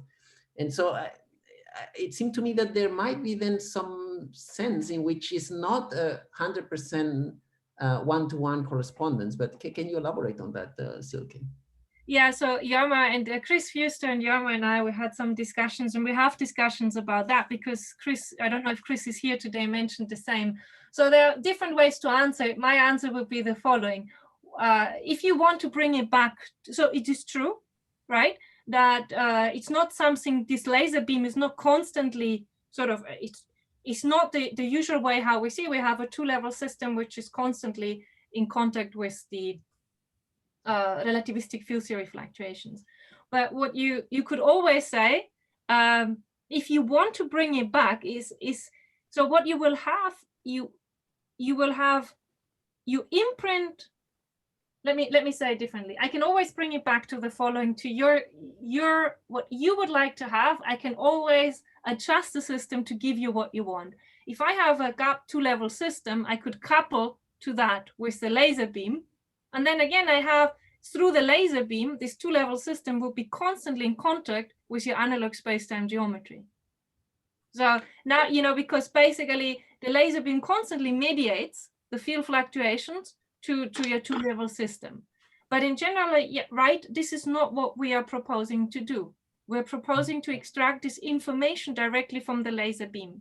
Yeah, but would it be fair then to say that if one was trying to have a simplified version of what this analog detector would correspond to, would be more like having, many under the width detectors along the circular trajectory, and you sort of switch on and switch off, the interaction for each one of them for a certain time. I mean, maybe you need to think of a proper way to, but isn't it then closer a little bit to that? And then what you're proposing now would be like, okay, then what I have is that I have an additional ancilla system that I, keep coupling then with the different under the width detectors that I was mentioning now in the simplified models, so that maybe that registers, so to speak, the interesting. But would you agree that in a sense, if I try to describe in a simple manner what this analog detector would boil down would be more like having a number of several detectors along the interacting with the field along different points on the circular trajectory, and somehow, although it's not in a continuous manner, but it's somehow then changing the interaction from one to the other, and it would correspond to these different sort of pulses of laser that you keep sending, as it moves. Of course, it's not in a continuous manner, so maybe, but isn't the idea a little bit like that? As if you had actually a number of different under the width detectors that are coupled to your field at different locations along this circular trajectory. So I don't think this is sort of, okay, like I kind of get what you want to do, but I think no, we should just it's not what perfect fine probe. You have think about it in a different way, Albert. It's a continuous field detector. It probes so much more. By coupling it to a two-level detector at the end, you're throwing a lot away. And I know it is this connection to how we have been thinking before about this, but I think that's not the way forward. The way forward is to say, look, I don't need the two-level system. I don't need to work with the gap detectors. I can work with a continuous field. So how can I now, in this new scheme, extract the information I want from this probe directly? So this is a different, it becomes, I think we should free ourselves from the way we have done it before. That's clear, but it would be the point that maybe it's a continuous one, like when you have a under the width detector, which is not a two-level system, but it's a harmonic oscillator in some internal space or whatever. So my point here was not so much that, but that whatever, would be a proper description in a simplified manner of this analog under the width detector that you are considering in this actual implementation, it seems to me that it's not clear to me anymore that it can be described should not be described as a sort of collection of several detectors. Well, it's a collection of detectors with every energy gap. Not every energy gap. No. The emphasis here is not about that point, but about the spatial region where it's interacting with the field, where it's probing the field at different times as it's scanning, the circular trajectory, because you're sending different sets of photons through your interferometer, that give you a reading of the phase as you scan, the position where you probe the field in this, let's say, for example, along this circular trajectory. So in a sense, you have different quantum systems, if you wish, which are these photons that are probing, these fields that you have, or the analog of your fields, along the circular trajectory, but it's a different set of photons that you keep sending at different times as you, set the interaction with the field at different locations. So in a sense, that's what I meant by saying that it's a bit as if you had different kinds of detectors or quantum systems that probe different locations of the, the interaction with the field at different times along the circular trajectory. But for me, I think this is, because at the end of the day, you have your photodetector, something at the end, which is in constant contact.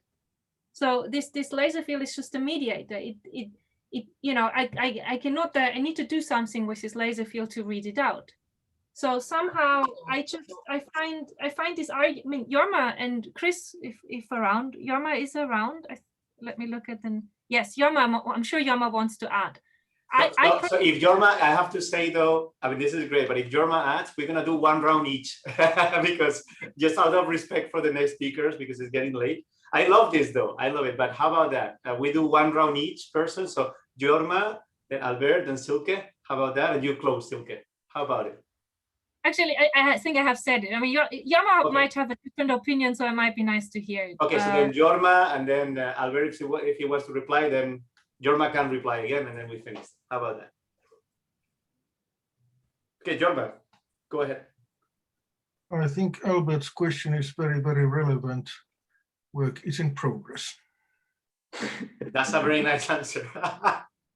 I think we are more or less on equal footing. I mean, just elaborating on what Silke said, which is indeed a good point, thinking of this additional system like the photo detector, although that is then a classical reading. But even if you had maybe a quantum mechanical system, it would still be then the issue that in the simpler version, you have this more direct, back reaction on the field, whereas here there would be this mediation through the laser field with this, other detector, that even if treated quantum mechanically, the question is how it can act back on the field, and the way it's mediated through in your setup, it's not so clear. It's also that for the moment you're really reading it out as through a classical measurement somehow. But I mean, I think what you're saying is very relevant. It's just that, as I was saying, I think that I think there's maybe, as Jorma was saying, some interesting aspects in trying to sharpen the connection or the parallelism of these detectors, this very nice idea of these detectors that you use with the usual simpler unruled Leavitt detectors that you would have there. But otherwise, look, I mean, here I need to add something, because this is from experimentalists. This is the nice thing. So Jörg Schmidtmeyer said something which I think it does boil it down to, it is a very strange thing to define an effect what a very specific detector sees. So he basically, this idea of it is a physical effect, and how can I see it? Can only one specific detector, a two-level system which has a very specific setup, could see it? Is this the Unruh effect? Or is the Unruh effect something, that is valid beyond this, the way we have thought about these two-level detectors? The way I see it, Bill's idea was, I need to write down some mathematics which resembles a detector. This is a key, this is an essence of a detector, this point-like two-level system. This was a fantastic start. And this is how you could see this effect, but this is not the effect. That we agree, and we also agree that the two-level system, I mean, you can consider a more complex detector. So on that point, I think that we completely agree. Nevertheless, there's still a different issue, but I think we should discuss that and continue that discussion on some other occasion, which is beyond what you're saying, where I think we fully agree. Certainly on the second part, on the fact that the detector could be much more general. In fact, often, this is discussed by using instead these response functions of the field, like the noise and dissipation kernel of the field and so on, which in a sense, as long as whatever detector couples to that, particular field phi with some smoothing function or whatever, then it's generic. And you get a generic feature, and then you would say that, okay, the Unruh effect is that when I look at this, this noise kernel, or well, in general, the Weidmann function for the field, you can see that it has this spectra, this thermal structure. And then no matter what kind of detector I couple it to, I have this kind of universal behavior. So on this, we completely agree. And then you could. Oh, you're absolutely spot on. It's exactly what Jorma said, working process. This is sort of. But then I think that the additional point about the fact that in this analog that you have, well, it's basically what the point I mentioned earlier. But I think that we should probably leave it there, because I think we're going back to the discussion. I think it's clear what we're in agreement at the point. Albert, I don't know if you agree with me, but the point I think is made that it's super, like how does so that exactly what is connected with what are the degrees of freedom that are coupling to the field. How does that connect with the reading out when you read out from the lights? And it's an interesting model of detection that I think is good to read ourselves. It can be analog to Unruh Leavitt, but it could be a detector in its own right that doesn't have to be analog to Unruh Leavitt, and analyzing that is kind of work in progress. Is that a fair summary? of the discussion? I think so, yes. Okay, perfect. Thank you very much. I really appreciate it. I feel bad interrupting this because I love, this is the kind of thing that we don't have during COVID, and I love it. But again, I'm looking at the time and we have 2 more speakers. This was the longest discussion so far, which I really appreciate. Thank you very much, Alison. Great talk. Just I know how great the talk was. So let's thank Alison again. Thank you. And let's move to the next speaker. It's my pleasure to introduce the next speaker today. Is Alessio Valencia, I guess, yeah. Valencia, yeah. Valencia, so right. Yeah. Alessio Valencia from the University of Tübingen, and he's going to talk about quantum temporal superposition, the case of quantum field theory. Alessio, floor is yours. Thank you very much. And well, first of all, good morning or good afternoon or good evening, depending which time zone you are at the moment.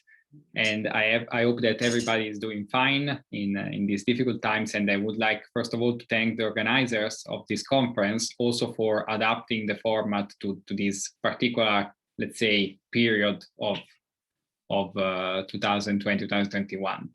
So before starting the real talk, let me first of all make the presentation work. Okay. Let me first of all thank the other actor that made this project possible.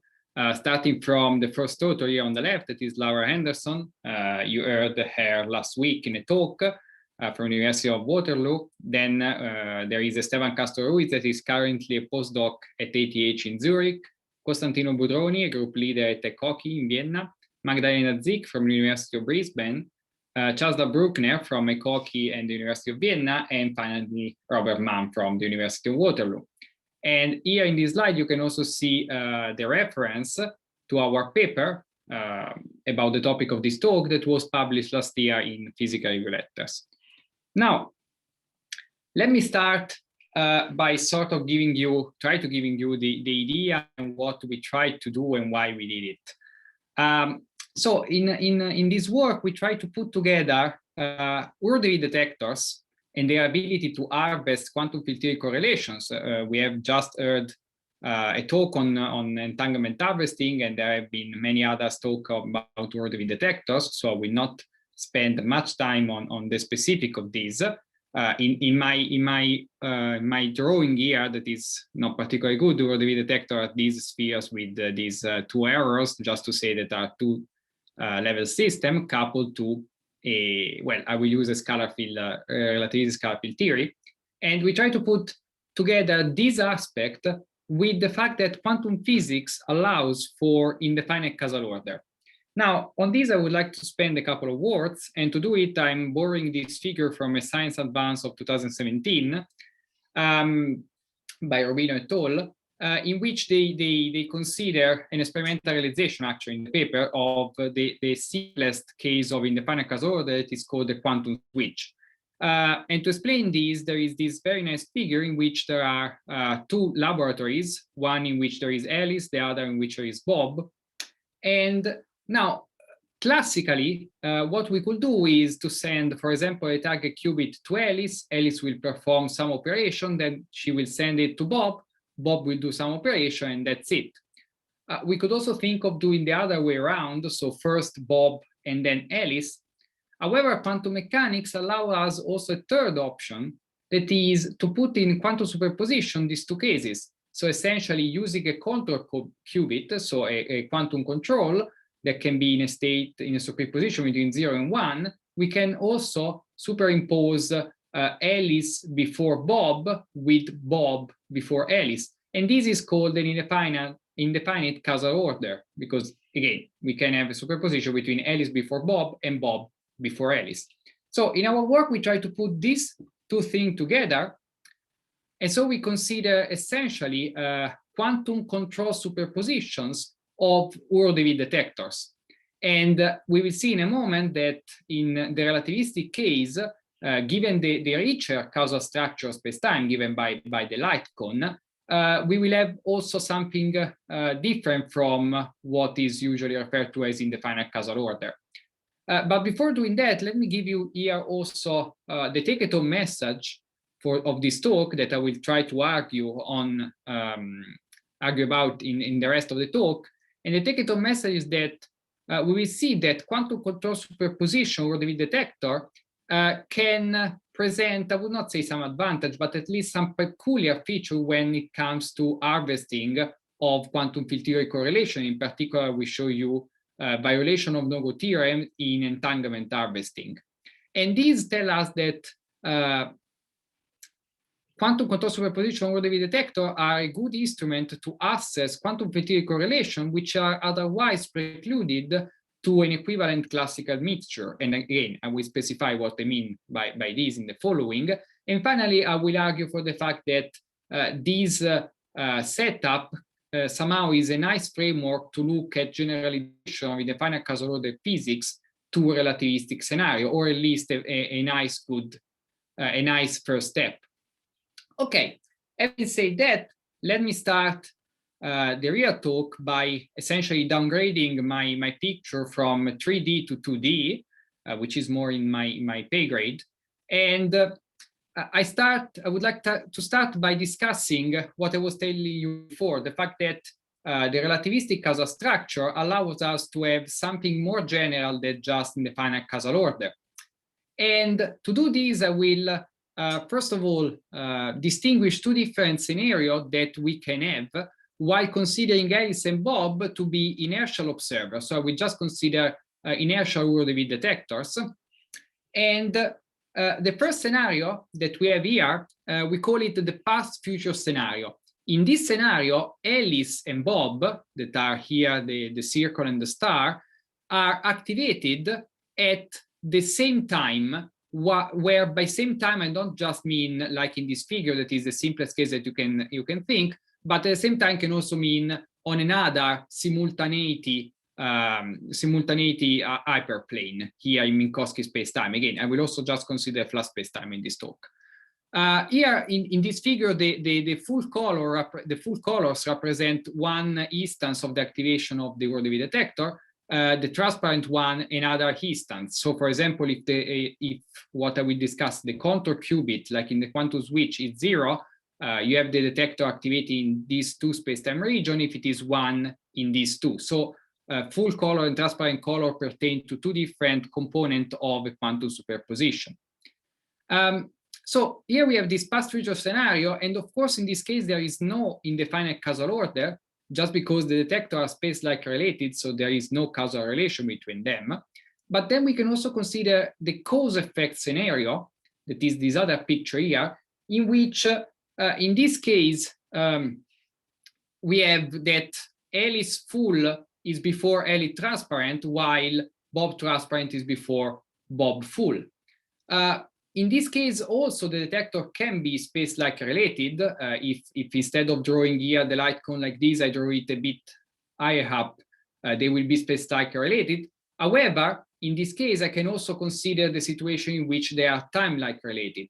And the situation in which the detector are time-like related is the case of indefinite causal order that is then included in this situation, because here we have a superposition, if you want, as we will see, between Alice before Bob in full color or Bob before Alice in transparent color in a meaningful way, because they are time-like related.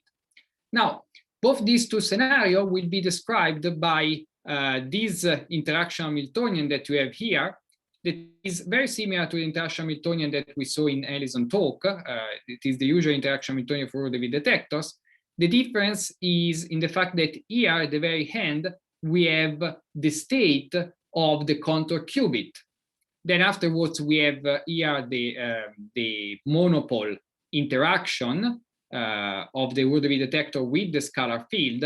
And for simplicity here, I'm not introducing a spatial profile of the detector, even if later on I will use it. And finally, we have the coupling constant lambda and our window function that determines when the detector is active from the point of view of the temporal window in which the detector is active. And as you see here, this window function has an index I. It depends on the state of the contour qubit. This is our quantum control. For example, we could have that when the contour qubit is in 0, the window function tells us the detector of Alice is active in this interval of time. while if the contour qubit is 1, the activation is in this other interval of time. So this is what I mean when I say quantum control superposition of URDV detector space-time activation regions, because in the end, what we are controlling is essentially just the activation region when the detector are actually interacting with the field. Okay, having said that, we can look now at the ingredients that we will need in the following. The first one is an initial state. So we'll assume that the initial state is the one in which the two detectors are in their ground state. The contour qubit is in the plus state, so 0 plus 1 over square root of 2 in a coherent superposition of the computational basis, and the field instead is in the vacuum of the quantum field theory, on the free quantum field theory. Then we need the Dyson expansion of the unitary evolution, that is the usual thing that, that one does when considering entanglement harvesting, for example. And with this, we can write down the final state, that is the evolution, up to order lambda cube. We will see actually then, well, in the next slide, that when we trace out the field degree of freedom, these two guys here disappear, so we remain just with terms that are order lambda square plus correction.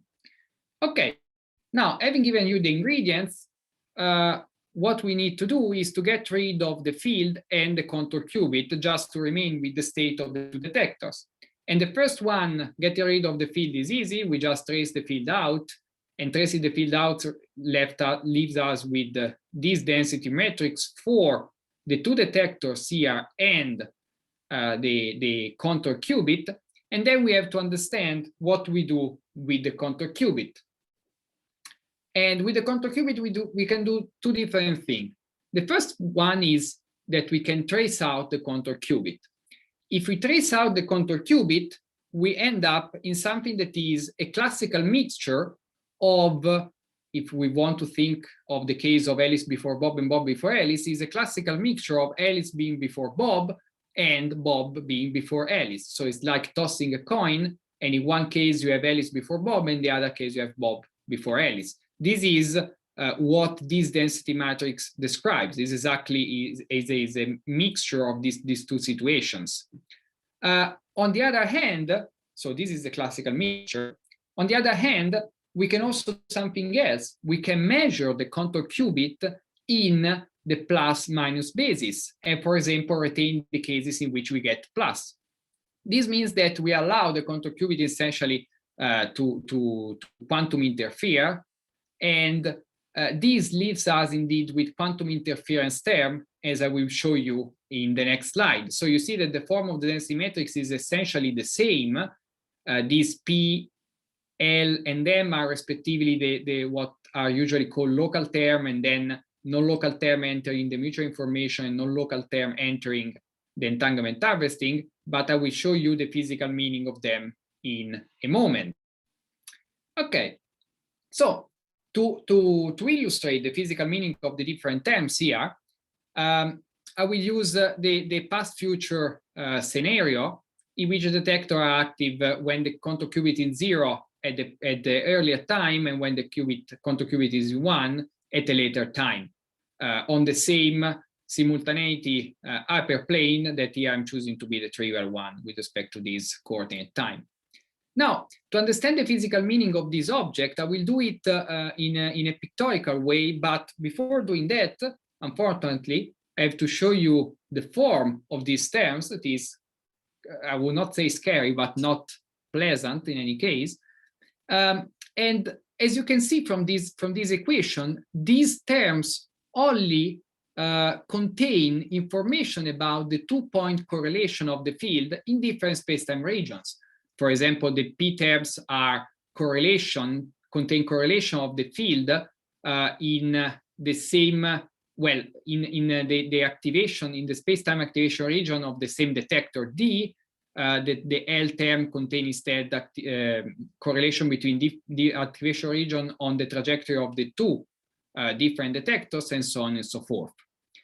Now, having shown you that all these terms contain two-point correlation function, we can look at the physical meaning of the different terms appearing in the density matrix from a pictorial point of view. So let's start with something like this PD00, that are these so-called local terms that usually give us the excitation probability of the detector. The PD00 in this case contain correlations, quantum field correlation between the same space-time activation region of the detector.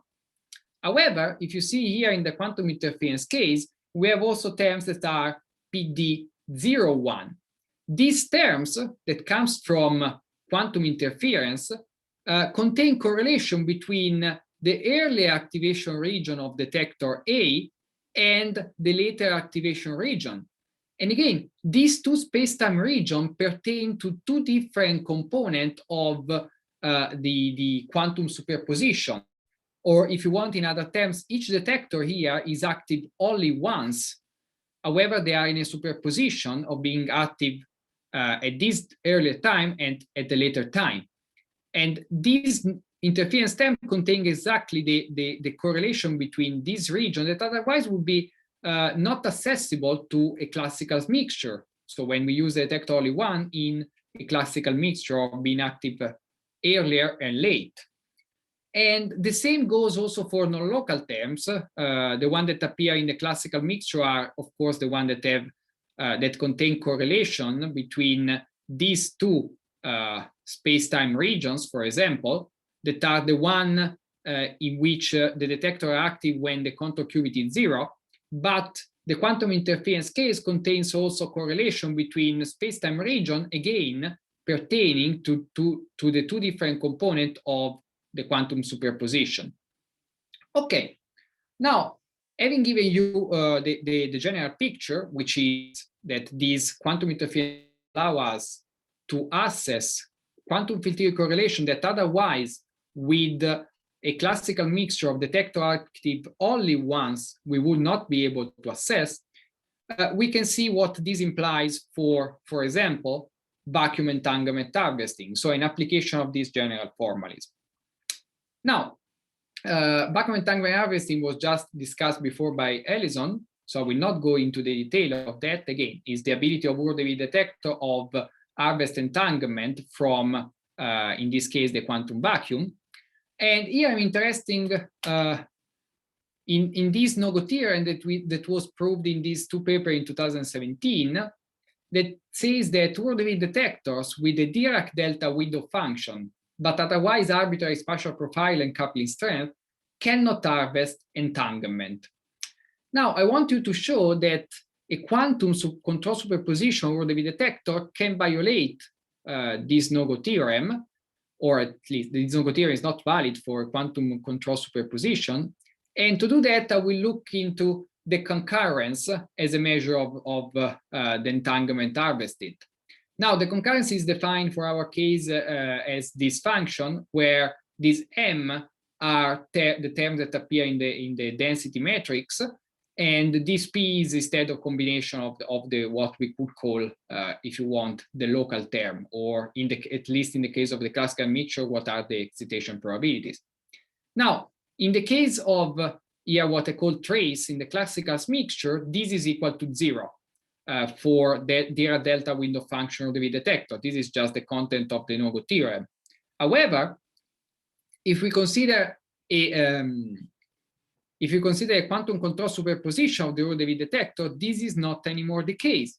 Here, let me show you a simple case that is the case of Urdeville detector in 2+1 dimensions, where the Urdeville detector have a compact spatial support that are these disks that you can see here, Alice and Bob. And here I'm considering this kind of configuration. Again, this is a past-future scenario. We could take this delta equal to 0. We would have the same figure as before, in which, and I don't know if you can see, but the first two here are full color, the other one are transparent. So it's exactly as before. And you see that here there is a region, the yellow one, in which the concurrence is greater than 0. Here in particular, I'm plotting just this part of the story. So whenever this part is greater than 0, the concurrence is greater than 0. So there is clearly a violation, and the detector here are able to harvest entanglement, even if in the classical mixture case, so without the quantum interference, they would not be able. The same can be also seen in 3+1 dimension using, for example, URDV detectors with a Gaussian spatial profile, for which one can also do a non-perturbative computation. And here there is the concurrence in the causal effect scenario, in the past-future scenario, and you see that there are, again, violations of the no-go theorem. 5-minute warning. Okay, thank you very much. And now you could wonder, what is the physical origin of this? Well, the physical origin of this, of course, are the interference term, but in particular, this ability of the detector to entangle of harvesting entanglement is due to the fact that what we would call normally the excitation probability of the detectors are lowered with respect to the classical mixture case by the quantum interference term. Now, in the case of quantum controlled superposition with the detector, this term here is not anymore what you would call local, because it includes also correlation between the past and future activation region of the detector D. But in any case, these interference terms are such that essentially the local noise acting on the detector is lowered, and this allows for the harvesting of entanglement. In the last 5 minutes, I would like to discuss I would like to discuss 2 last points. The first one is that what I have shown you with entanglement harvesting is not peculiar of entanglement. Actually, the quantum interference in term affect also the total amount of correlation that the detector can actually harvest. This can be estimated by looking at the mutual information. And what is interesting there to notice is that while for the entanglement harvesting, only what was calling M term and P term and the local term were entering in the game, and instead what I was calling the L term were in the density matrix. I will show you a density matrix in the next slide, so you will see them again. They were not entering. In the case of mutual information, the L term enter the game. So here we will have an interference effect in the total amount of correlation that is harvested by the detectors. And the last point that I would like to discuss is what we call in our work the double slit scenario. And here I come back to the work of 2017, just for the sake of illustration with these nice pictures. In this work, actually, they also perform a quantum switch experimentally. And the point is now the following. I already told you that in our setup, each detector is active only once, just that they can be in a quantum superposition being active at an earlier time and at a later time. However, how can we distinguish if this is exactly the case, or if the detector are used each of them 2 times? Well, in our relativistic scenario, this is particularly easy because the double switch scenario, so the case in which the detector are actually used twice, can be easily distinguished from the quantum superposition.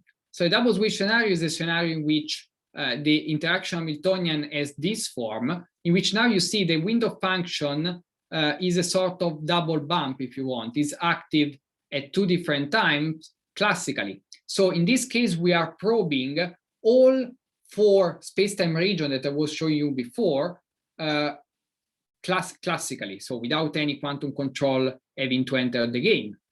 So of course, we will have all the correlation between a different space-time region for free without any kind of problem. We can also violate the no-go theorem, because the no-go theorem doesn't apply if the window function is not a Dirac delta, and in this case, it will be at least 2 Dirac deltas. However, if you do the computation like before and you find your density matrix, you will see that in a double slit scenario, the local term and the L term are exactly the same as for the quantum control superposition. So here you have access to exactly the same kind of field correlations in the same combination. And already this tells you that looking at the mutual information that is harvested will not give you any information, will not allow you to distinguish the double slit scenario with respect to the quantum control one. However, the M term, the non-local term entering the entanglement harvesting are different between the double slit scenario and the quantum control one. And this can be seen very clearly in this other simulation in which we were considering point-like detectors with a cosine window function. And here the green line just tells you when the detector are actually space-like related. And you can see that there is a clear difference, first of all, between the cause effect and the past-future scenario. Even if the four space-time activation regions are the same, these are different from the classical mixture, but also different from the double slit scenario. In particular, in the double slit scenario here, you cannot even have entanglement harvesting at the space-like position, while you can have it here for the quantum control. This is not a general result. Again, also the double slit scenario can harvest entanglement in the space-like related for space-like related detector. However, this shows that you can distinguish this situation, so you can easily, by looking at entanglement harvesting, so by looking at harvesting of quantum correlation, you can easily distinguish the case in which the detector are active 2 times each from the case in which they are active only once, but with quantum control. So, having said that, these are my conclusions that are essentially the same points at the take-it-home message. And while I have shown you that quantum control superposition can violate no-go theorem of entanglement harvesting and then access quantum field correlation otherwise precluded to a classical mixture, the last discussion about the double switch points toward the fact that world-wave detector in this framework are a nice extension or a nice generalization to a setting of what is a closed laboratory in the indefinite causal order physics formalism. And so they represent, or our setup represents in a certain sense, a first step towards the generalization of this formalism to a relativistic scenario. With this, I thank you very much for the attention. And if you have any question, I'm here, of course. Thank you very much, Alessio. Great talk. All right, questions now? All right, well, people are ready to question. I have one quick one. So Alessio, I'm not that surprised that the no-go theorem is, I mean, I wouldn't call it violated. Let me just, there's one other paper that is a further paper that is a general no-go theorem that is with Robert Johnson as well. So it's Peter and Robert Johnson and me. It's I pasted here. So in that one, the general condition for not being able to extract entanglement is that the Hamiltonian is rank 1. But of course, if you add the control system, you're summing over 2 terms. It's not rank 1. It's not a simple generator. What we call in that paper simple generator unitary, right? That's the reason. So instead of violation, I would say more like, yeah, we're not satisfying this requirement of the of the theorem, right? Is that accurate?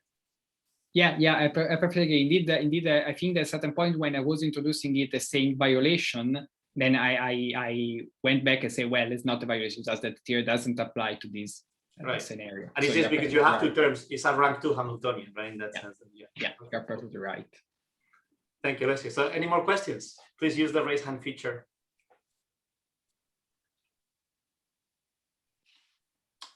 Okay, Jorma, please go ahead. Yeah, well, thanks. Very nice. Could you put back up an early overhead where you first write down the Dyson series for the time evolution operator? Yes.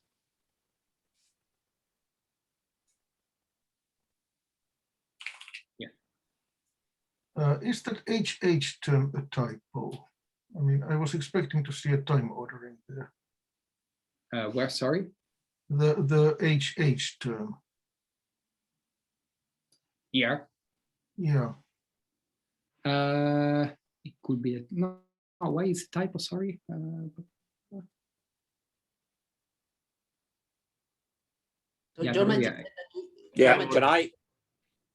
I jump in? It's a typo. It is time order. Yeah, sorry. Yeah. So in the later formulas that you showed for the various components of the reduced density matrices, all the integrals were from -infinity to +infinity, even when nested. Are they? Does it somehow happen that the time ordering disappears from there? No, it's just that I'm pretty sure that they are correct. The first one was a typo. Yes, I wrote it, but the other one are correct, and is just again the triangular trick. So it's just writing of the different terms. Okay. Yeah, it is there. It is there, Jorma. I guess it might not have been apparent in the Y term, but there is a time ordering that comes in there. Definitely. So I'm sorry, but here in these expressions for the MMI and YII, like there's no time order there? It's oh, sorry. Well, I was going to say there is. It isn't. It should have been written down, and it's not, but it's there. Yeah. All right. So Thank you. Yeah, okay, that's more clear. Yeah.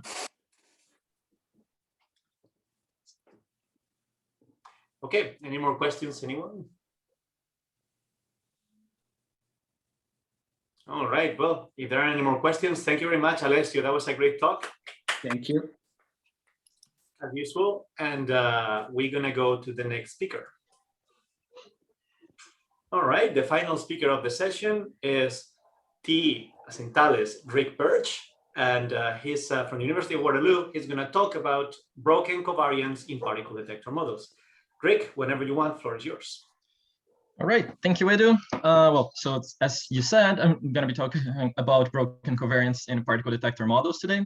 This is work that I have done in collaboration with Bruno Torres and Eduardo Martinez. And I did this work for my master's at the University of Waterloo and Perimeter Institute. So can you see anything else popping up in the screen? I'm sorry for this. I see outline now. For now, outline. Oh, okay, that's perfect. Thank you. So first, let's start with an outline of the talk. First, I'm going to briefly review the inertial point-like UDW model in Minkowski spacetimes and Minkowski spacetime.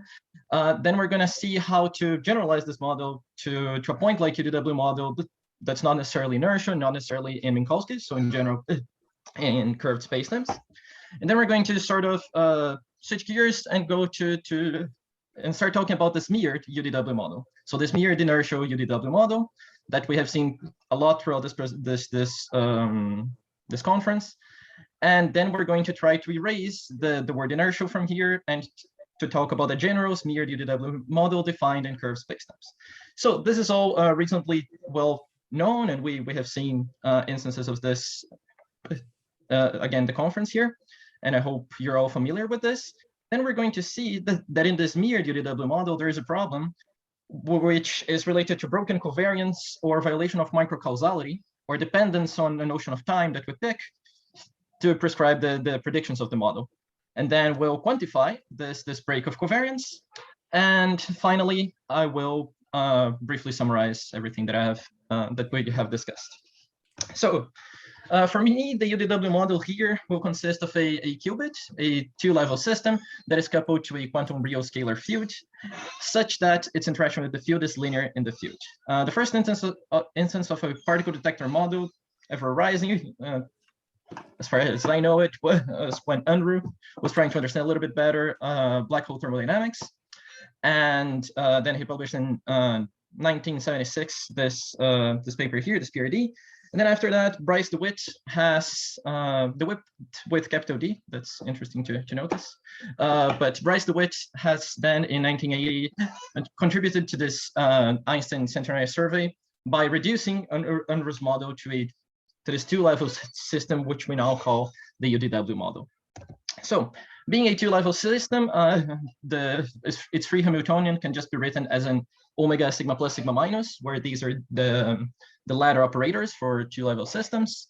And then the interaction with the field, again, it's linear. And here we'll be talking about the inertial point-like model. So this will be the interaction Hamiltonian. This is the interaction Hamiltonian that we have seen many times throughout the conference and different talks.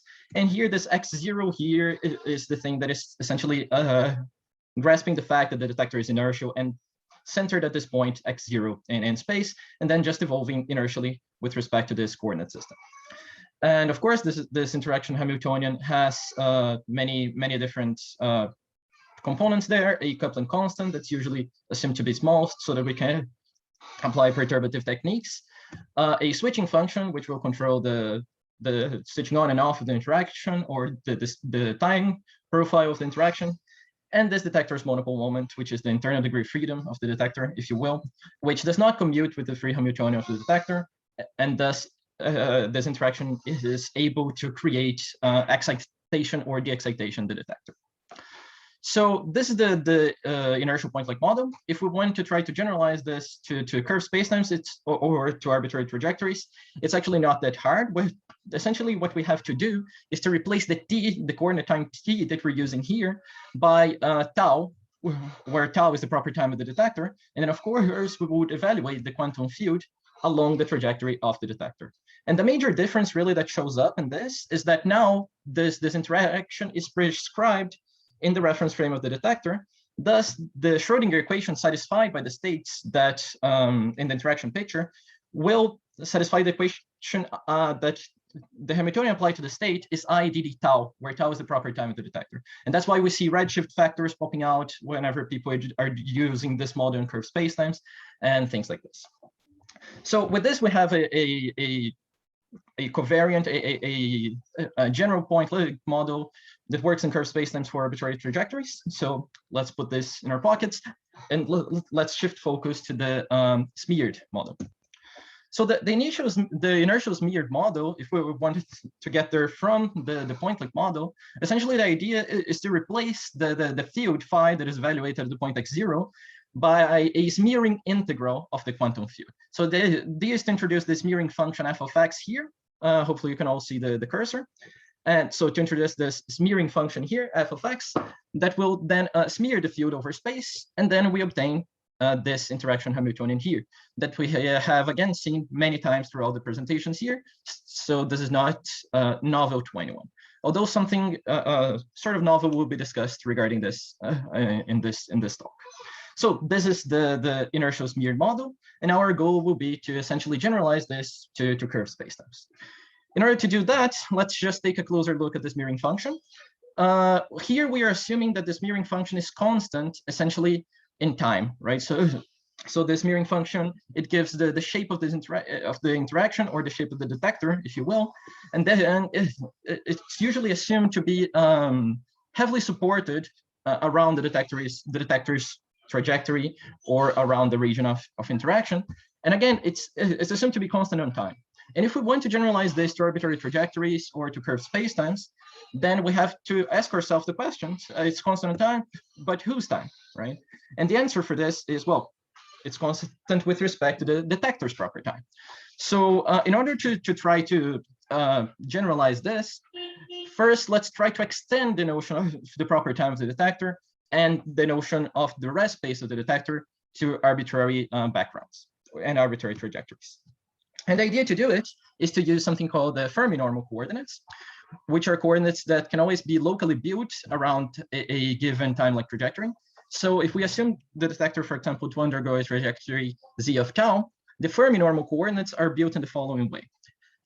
Given a fixed point in the detector's trajectory, or a given value of tau, you essentially shoot geodesics in the direction of every single space-like vector, which is orthogonal to the detector's forward velocity.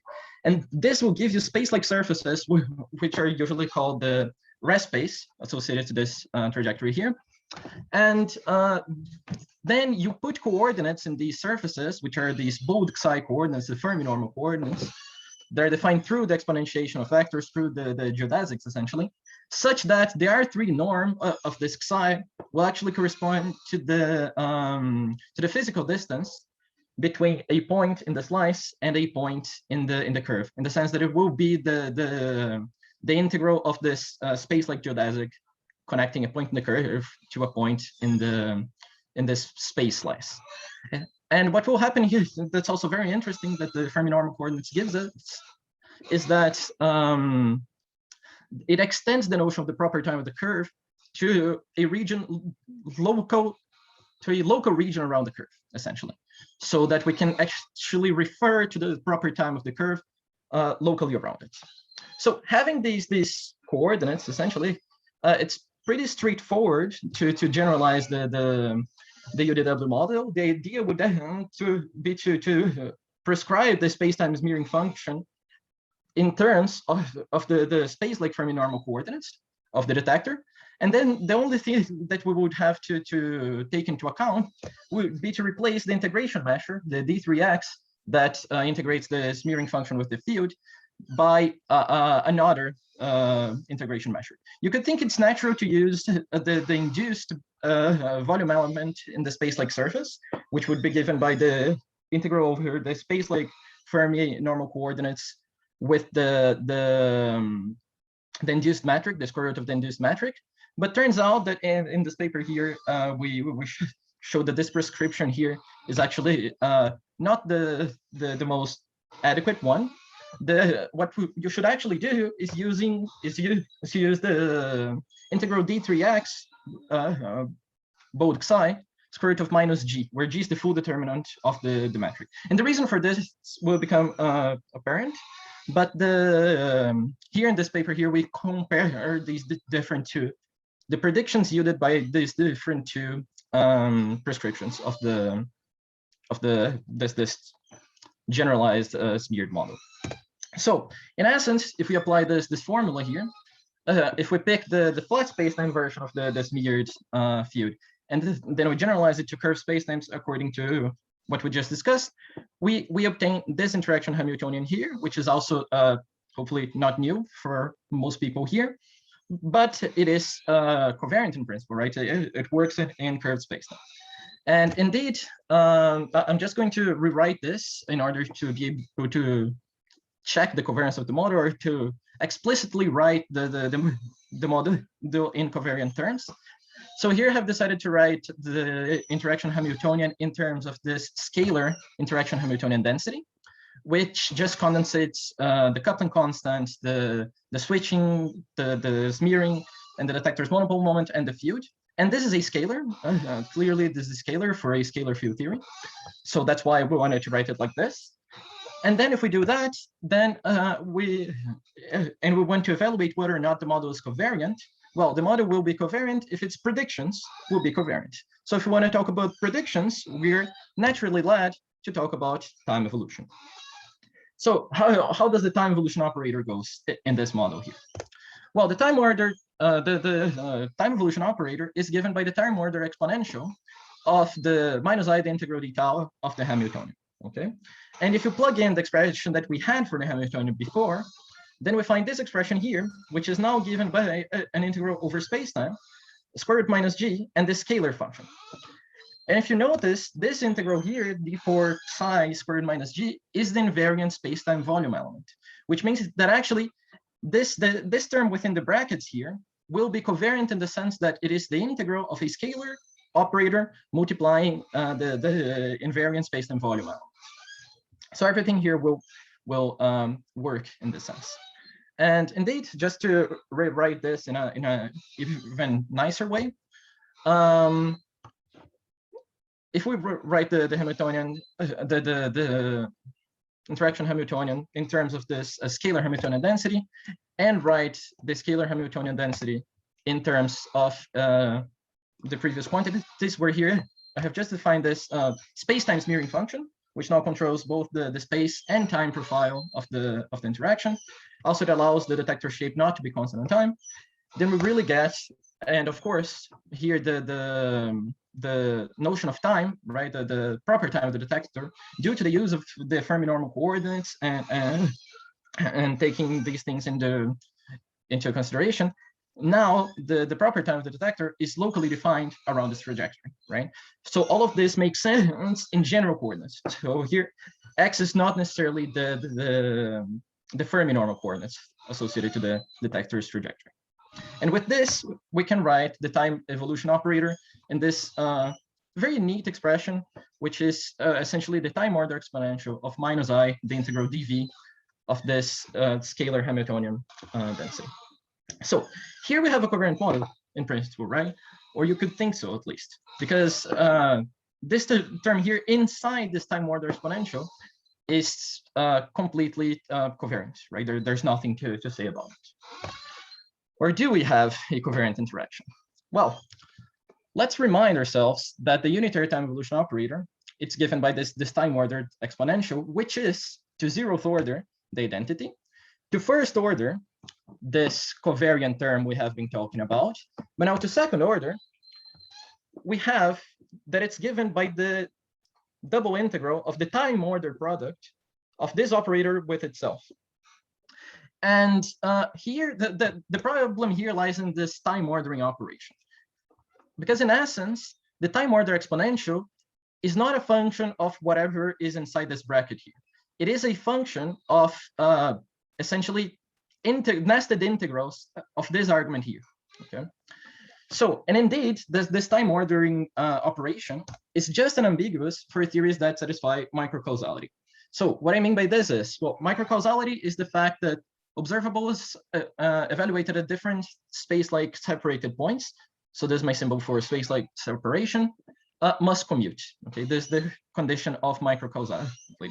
And what I mean by unambiguous is that if you have a theory that does not satisfy microcausality, depending on whether you're using one notion of time or the other one to time order your operators, you will get different results for the time ordering applied to the product of these operators.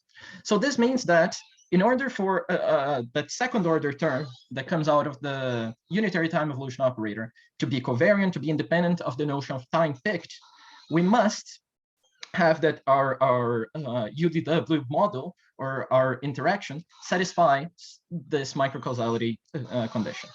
Well, in the UDW model, we have the interaction being governed by this interaction Hamiltonian here, this which is the previous one that I have talked about before. Let's see whether or not this guy satisfies the microcausality condition. Well, the quantum field does, because it's built from the solutions to Klein-Gordon's equations, which are completely covariant, and well, quantum field theories in curved spacetimes are imposed to satisfy microcausality. Thus, the quantum field will commute with itself whenever it's evaluated at space-like separated points. And but however, for the detector, if you try to compute the commutator of the detector's monopole at different points, essentially, or for different values of tau, you will see that this does not yield 0 trivially. And this does not yield 0 because essentially we have one quantum degree of freedom of the detector coupled to multiple different space-like separated points. So it couples with the field to multiple space-like separated points. It's as if there was faster than light signaling within the detector, within the detector's smearing function, essentially. And with this, we find that the commutator of the Hamiltonian density with itself, even for space-like separated points, does not vanish in general. So it doesn't vanish for every single point within the region of interaction. And of course, this only happens for smeared detectors. For point-like detectors, we're fine in the sense that there are no multiple space-like separated points to which the detector couples to. So in essence, we have this problem, which is that we have a theory, which is quantum theory, and it's defined in terms of this unitary time evolution operator, or essentially it's defined in terms of this Hamiltonian density. And this, if you just try to apply standard techniques of quantum mechanics, you get this ambiguity from this time ordering operator, which essentially means that if I use different notions of time to perform this computation here, I will get different results for the time order operator, starting on second order, essentially. So yes, this means that in principle, time evolution in the smeared UDW model depends on the notion of time chosen. And a very important comment here is that, well, this is a problem even in flat spacetimes, because even in flat spacetimes, if you the interaction Hamiltonian density will not commute with itself for every single space-like separated point. So if I choose this to time order with respect to one notion of time or the other one, I will get different results in general. So how do we fix this problem, or can we fix it at all?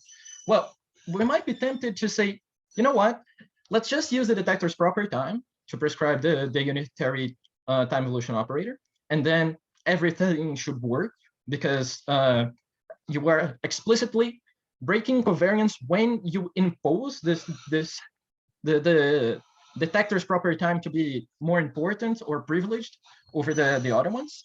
But even this doesn't entirely solve the problem. I mean, it solves the problem for one detector. At least you have one single prediction, but you have to impose it by hand. But what happens if you consider multiple detectors? If you do, then what's going to happen is that the different detectors' notion of time may be different, and then there's no way of prescribing this one notion of time ordering to perform this computation or to prescribe the unitary time evolution operator. So the theory really is broken in principle. I cannot see any way through it, at least. So the idea is that now let's at least try to quantify how broken the theory is, or how much it breaks covariance, or how different are the predictions for different notions of time evolution, so that we at least see how big are the problems that arise from this smeared UDW models. Well, consider two notions of time evolution, one with respect to a time parameter tau. So here the time ordering happens with respect to this notion of time, and another one with respect to time t. So here it would happen with respect to this other notion of time evolution here. And then what we will do is consider a very simple scenario where the detector starts in the ground state and the field starts, sorry, where the field detector system starts in an arbitrary state of the field, tensor product with an arbitrary state of an arbitrary state of the detector, tensor product, an arbitrary state of the field, and let us apply these two different notions of time evolution to this initial state. So if we apply the time evolution with respect to tau, we get the u tau unitaries here. And of course, to obtain the detector's final state, we have to trace over the field's degree of freedom. And then if we let this state here, this initial state, evolve under the t notion of time, then the final state of the detector will be given by the same expression as above, now using the t unitary time evolution operator. And then if we compare these two, what we find is that these two are indeed different to second order in the coupling constant, and then there are higher order terms in principle. And the difference between them depends on this commutator here and the expected value of this operator in the field Hilbert space. The idea is that this operator here depends on the 2-point function of the field, and it also depends in the square of the space-time smearing function for the detector. So the volume, essentially, the space-time volume where the interaction happens. What's interesting here is that the first term, right, is essentially the commutator between the detector's initial state and the free Hamiltonian of the detector, essentially. So this means that if the detector's initial state commutes with the free Hamiltonian of the detector itself, then what will happen is that actually this different in the two-time evolution prescriptions will be negligible to second order in this coupling constant. So it is possible to actually fix the model, or to not have this covariance issue, or not have ambiguity in the time ordering, provided that the detector starts in the ground state, and then the predictions will be valid to second order in the coupling constant. And luckily, I've never seen anyone do computations with smear detectors such that the detectors do not start either in the ground or excited state, or going to higher than second order in perturbation theory, which means that actually the predictions made so far by smeared UDW models, as far as I can tell, are safe. So, but yeah, beware of this if you want to generalize this to consider superpositions of ground and excited states as the initial state of the detector, or if you want to go higher than second order in perturbation theory. So the conclusions of the talk, the outline, essentially, the summary. Well, this expression here is essentially what I want you to take home, which is that the unitary time evolution operator depends on the notion of time ordering in general, right? And we have to make this choice here. If we don't, in general, there might be issues with covariance, well, choosing different notions of time evolution might yield different predictions. So be careful with this. And yeah, so we have seen that even though we were able to provide a covariant interaction, this still did not yield us a covariant unitary time evolution operator. And we have seen that this mirrored UDW model violates microcausality, and which makes it, and a consequence of this is the fact that different notions of time evolutions will then yield different predictions for the theory, in principle. And then this break of covariance is due to this mirroring of the detector. Point-like detectors are fine because only one quantum degree of freedom in point-like detectors coupled to 1 degree of freedom with the quantum field. And finally, if the detector starts in the ground or excited states, all notions of time evolution give the same predictions up to second order in perturbation theory, so except for third order terms. And finally, let me just comment on this. The above results also hold for multiple detectors. So if you consider n detectors such that each one of them starts in their respective ground or excited states, the predictions can also be trusted to second order with no break of covariance. And the reference for most of the work that I have presented here is below here. It's a paper called Broken Covariance of Particle Detectors in Relativistic Quantum Information. It's a PRD, and please go check it out if you want to see details. And thank you so much for your attention. Right, thank you very much, Rick. Nice talk. We have questions now.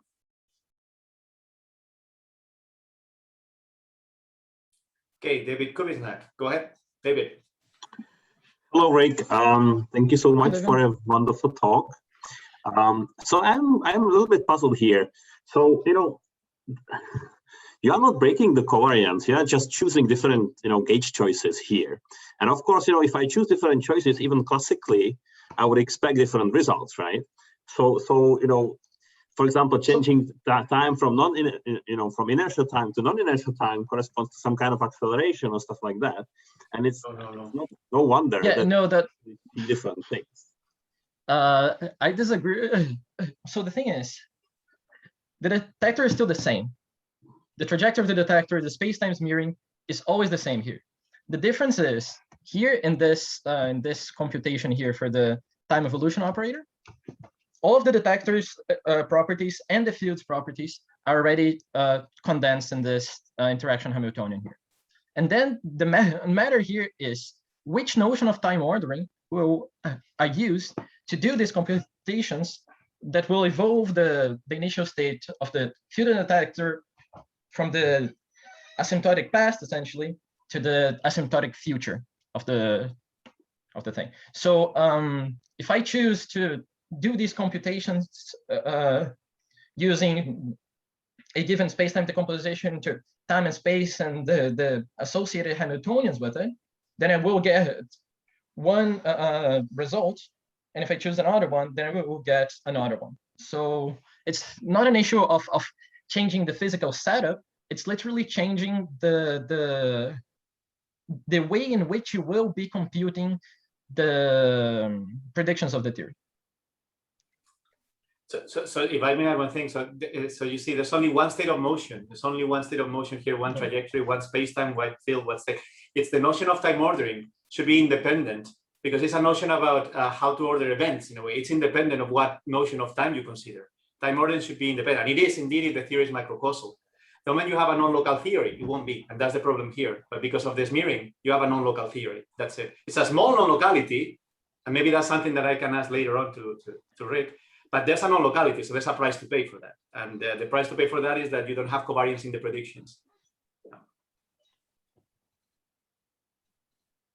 I don't know if that answer, you're happier now. Yeah, but the physical setup is always the same. That's the thing here.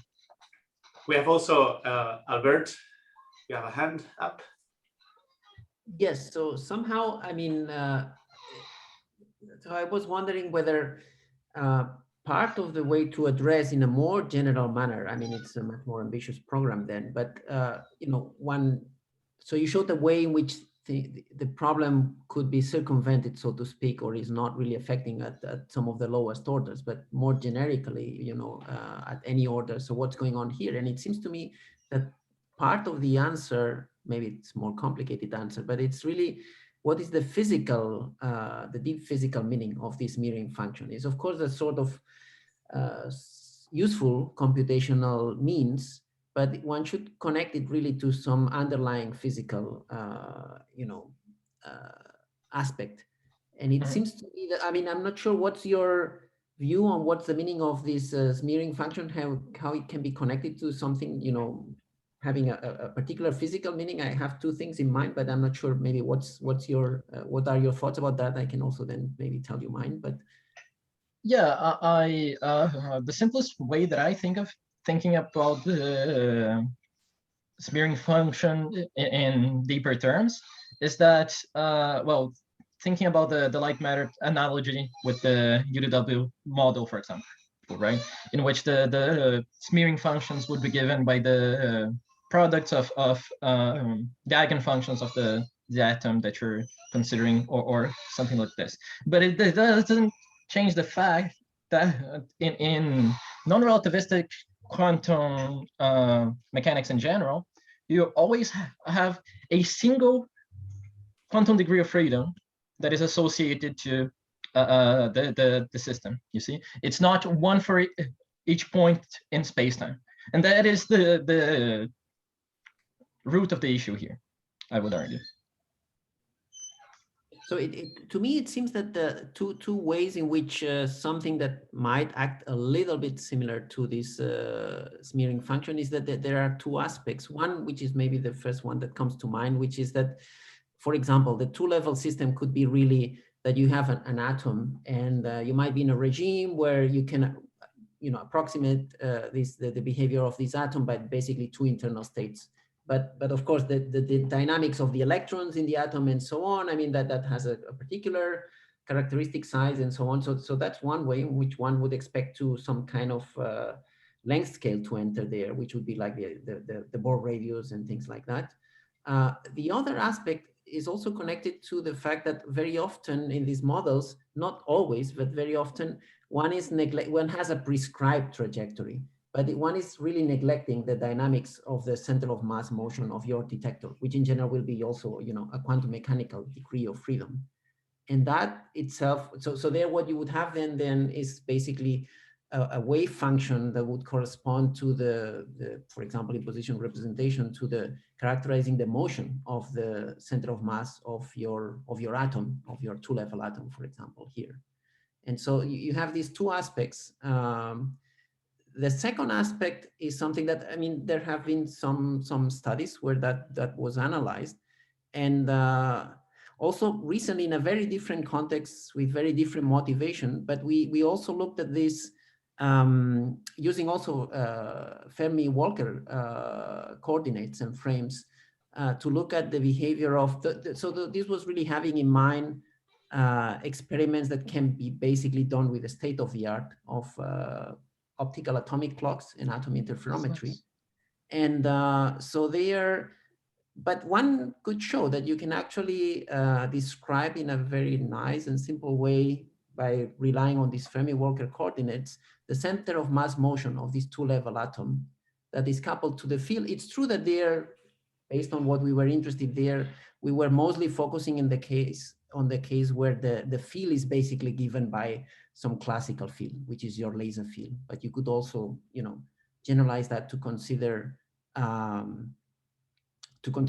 quantum field where you it's in general curved space-time. So that part would be, and it relies really on using these Fermi Walker coordinates that you can just focus on the support of your wave function. So the size of the wave function of the center of mass motion of your atom.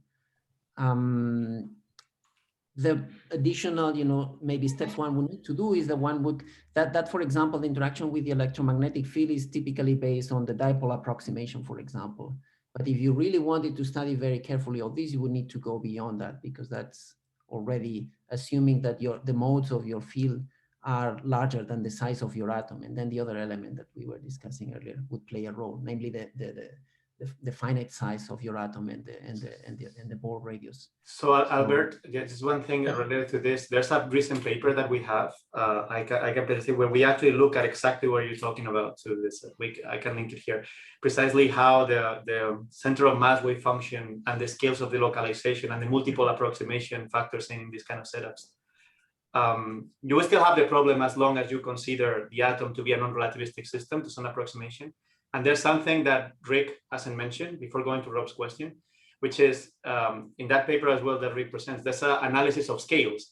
As in, like, so imagine. Yeah, that's why I brought to this slide essentially, which is where this expected value depends on this product here. This is where the Bohr radius that Albert mentioned would play its role here essentially, right? So the one thing with the scale analysis is that imagine that, sure, it is not covariant, so certainly it's broken, as Rick says, but imagine that as an experimentalist, you only have access to a finite set of possible frames that you can have. You cannot go ridiculously boosted. You have only some scales of energy in your experiments and the possible detectors involved. In those cases, you can see how the localization of the detectors, right? You can neglect the violence of covariance among all the possible frames that you can consider are physically reasonable for your experiment is negligible. So to all effects, using the model to compute is fine. So it's not just when you start with an initial state, there's some scale consideration, as you're saying, which is probably what you're pointing towards. I don't know. Yeah, so I'll look at your paper, because I mean, I can also send the one where this was a very different application in mind, but the center of mass motion in this general curve space-time and the dynamics and how it plays a role in this Fermi Walker coordinates and so on. So that one can see that here where but the additional aspect, as I was saying, that going beyond, that was not the purpose of what was being analyzed here, but going beyond the electric dipole approximation and so on, that maybe is also discussed in this paper that you pasted here. That would certainly go beyond what was done there. Yeah. But it seems to me that there are these two aspects. Maybe, as you said, it's perhaps you discussed already the connection between these two things in this preprint. Probably not at the full level that you suggest, but I think we should keep talking about this. So do we? For sure. So we have two people. We have Rob first, and then Don Page. I'm not sure. I think Don has, you had your hand up, but not anymore. So, but okay. So first, Rob, go ahead, please. Yeah, thanks. So this, you said it, but I just want to check. If the detectors are point light, this is not a problem because you restore microcausality, right? Yeah. Yeah, okay. So, and the only problem is in the time ordering. So I would assume that this problem must affect any non-local theory, right? I mean, yes. or is that not correct? Well, it does, yes. Correct. Okay, so have other people dealt with this or discussed this in the past, this problem with time ordering? Because people have certainly looked at non-local models in QFT before. It's not a huge literature, but it's there. There's people have done it, especially in recent times with firewalls and people considering non-local physics for black holes. And so I'm wondering if you looked into the literature to see how other people have dealt with this, or do they just ignore it? Well, as far as my knowledge goes, everyone that I have seen handling these sorts of theories have, in essence, picked a privileged notion of time ordering and carried on the computation like this, which is exactly what we do in the smeared UDW model in general, right? We just pick one and compute, and that's it. Yeah. So they either ignore it or they're not aware of it. More likely yeah. the latter, but as far as I know, I would argue that they're not aware. Yeah. Okay, thank you. No problems. Thanks for the question. All right, next question from Don. Don, go ahead. Okay, I just thought of a model. It's probably not very practical or anything, but you might imagine that, okay, suppose you had some cavity and then you had a particle in the cavity, and it could have the ground state and the excited state, and then you could just do quantum field theory. I mean, just, you know, have an artificial cavity with a fixed trajectory for the walls and everything, and Dirichlet boundary conditions and so on. And I guess if you wanted to have just a small energy gap, you could have the cavity have two parts with a very narrow neck in between, and the one particle, then the ground state might be superposition of an even superposition of the particle being the left and the right, and then there'd be a very slightly excited state with an odd an anti-symmetric on the right minus on the left. Anyway, I'm just saying, of course, this is probably hopelessly complex to actually do a calculation, but I mean, presumably you could do a thing where you really do have some quantum field in this detector. It's a cavity and then you have two very low lying states. I mean, given that you have maybe one particle in this state, and maybe the mass could be sufficiently high that it's very low probability of exciting an extra particle in it. So it sounds like in principle, one could, you could make up a model that really is local and relativistic and covariant and so on. But of course, it'd be very complicated calculating the interaction of this other field with this field of this particle in the box. Yeah, I mean, if you try to describe the particle detector by means of a quantum field theory that does satisfy microcausality, then you will get, in essence, the Fuster-Wirth model, right? And that model there is completely safe from any microcausality violations or ambiguities in the time ordering or anything like this. So yes, I agree. It's way more complicated to describe the detector like that, but on a fundamental level, we know that there is no break of covariance, right? We know that in essence, everything is described by quantum fields. And if we were to describe the detector like that, then we would be safe from these problems. Yeah. All right, very nice. So we have let's say the last question of the session, because we ran a little bit late. Dan Grimmer. Oh, we're really. Hello, thank you for the talk. This is very interesting. One thing I wanted to say about the Fuster and Wirth thing that I've been thinking about, because you just mentioned it, was if you do describe your detector as a quantum field as well, and that would be a very nice physical thing to do to restore covariance, it leaves open still the problem of how we get information, classical measurement data, out of the quantum field. You have your quantum, like say you have your detector fully as a covariant quantum field. How do I then get my information out of that? Eventually the information crosses from relativistic systems to non-relativistic systems, and where does that happen? You have to specify that somewhere. So the Fuster-Wirth thing is interesting, but I don't think it gives a proper measurement theory for quantum fields. But anyway, that's not my question though. My question's about the current slide here. If the state of the detector was a thermal state as well, if it was a mixed state, it would also commute. Yes. Perfect. Yes, it would be PG plus B. Ground and excited initial states, thermal stuff works as well, I think. Yes. Any mixture of ground and excited states. Yes. As you can see here in the last equation here. Yep. Right. And then one last thing I wanted to clarify. You said something about how if the experimental position only has access to certain frames, then this effect would be small.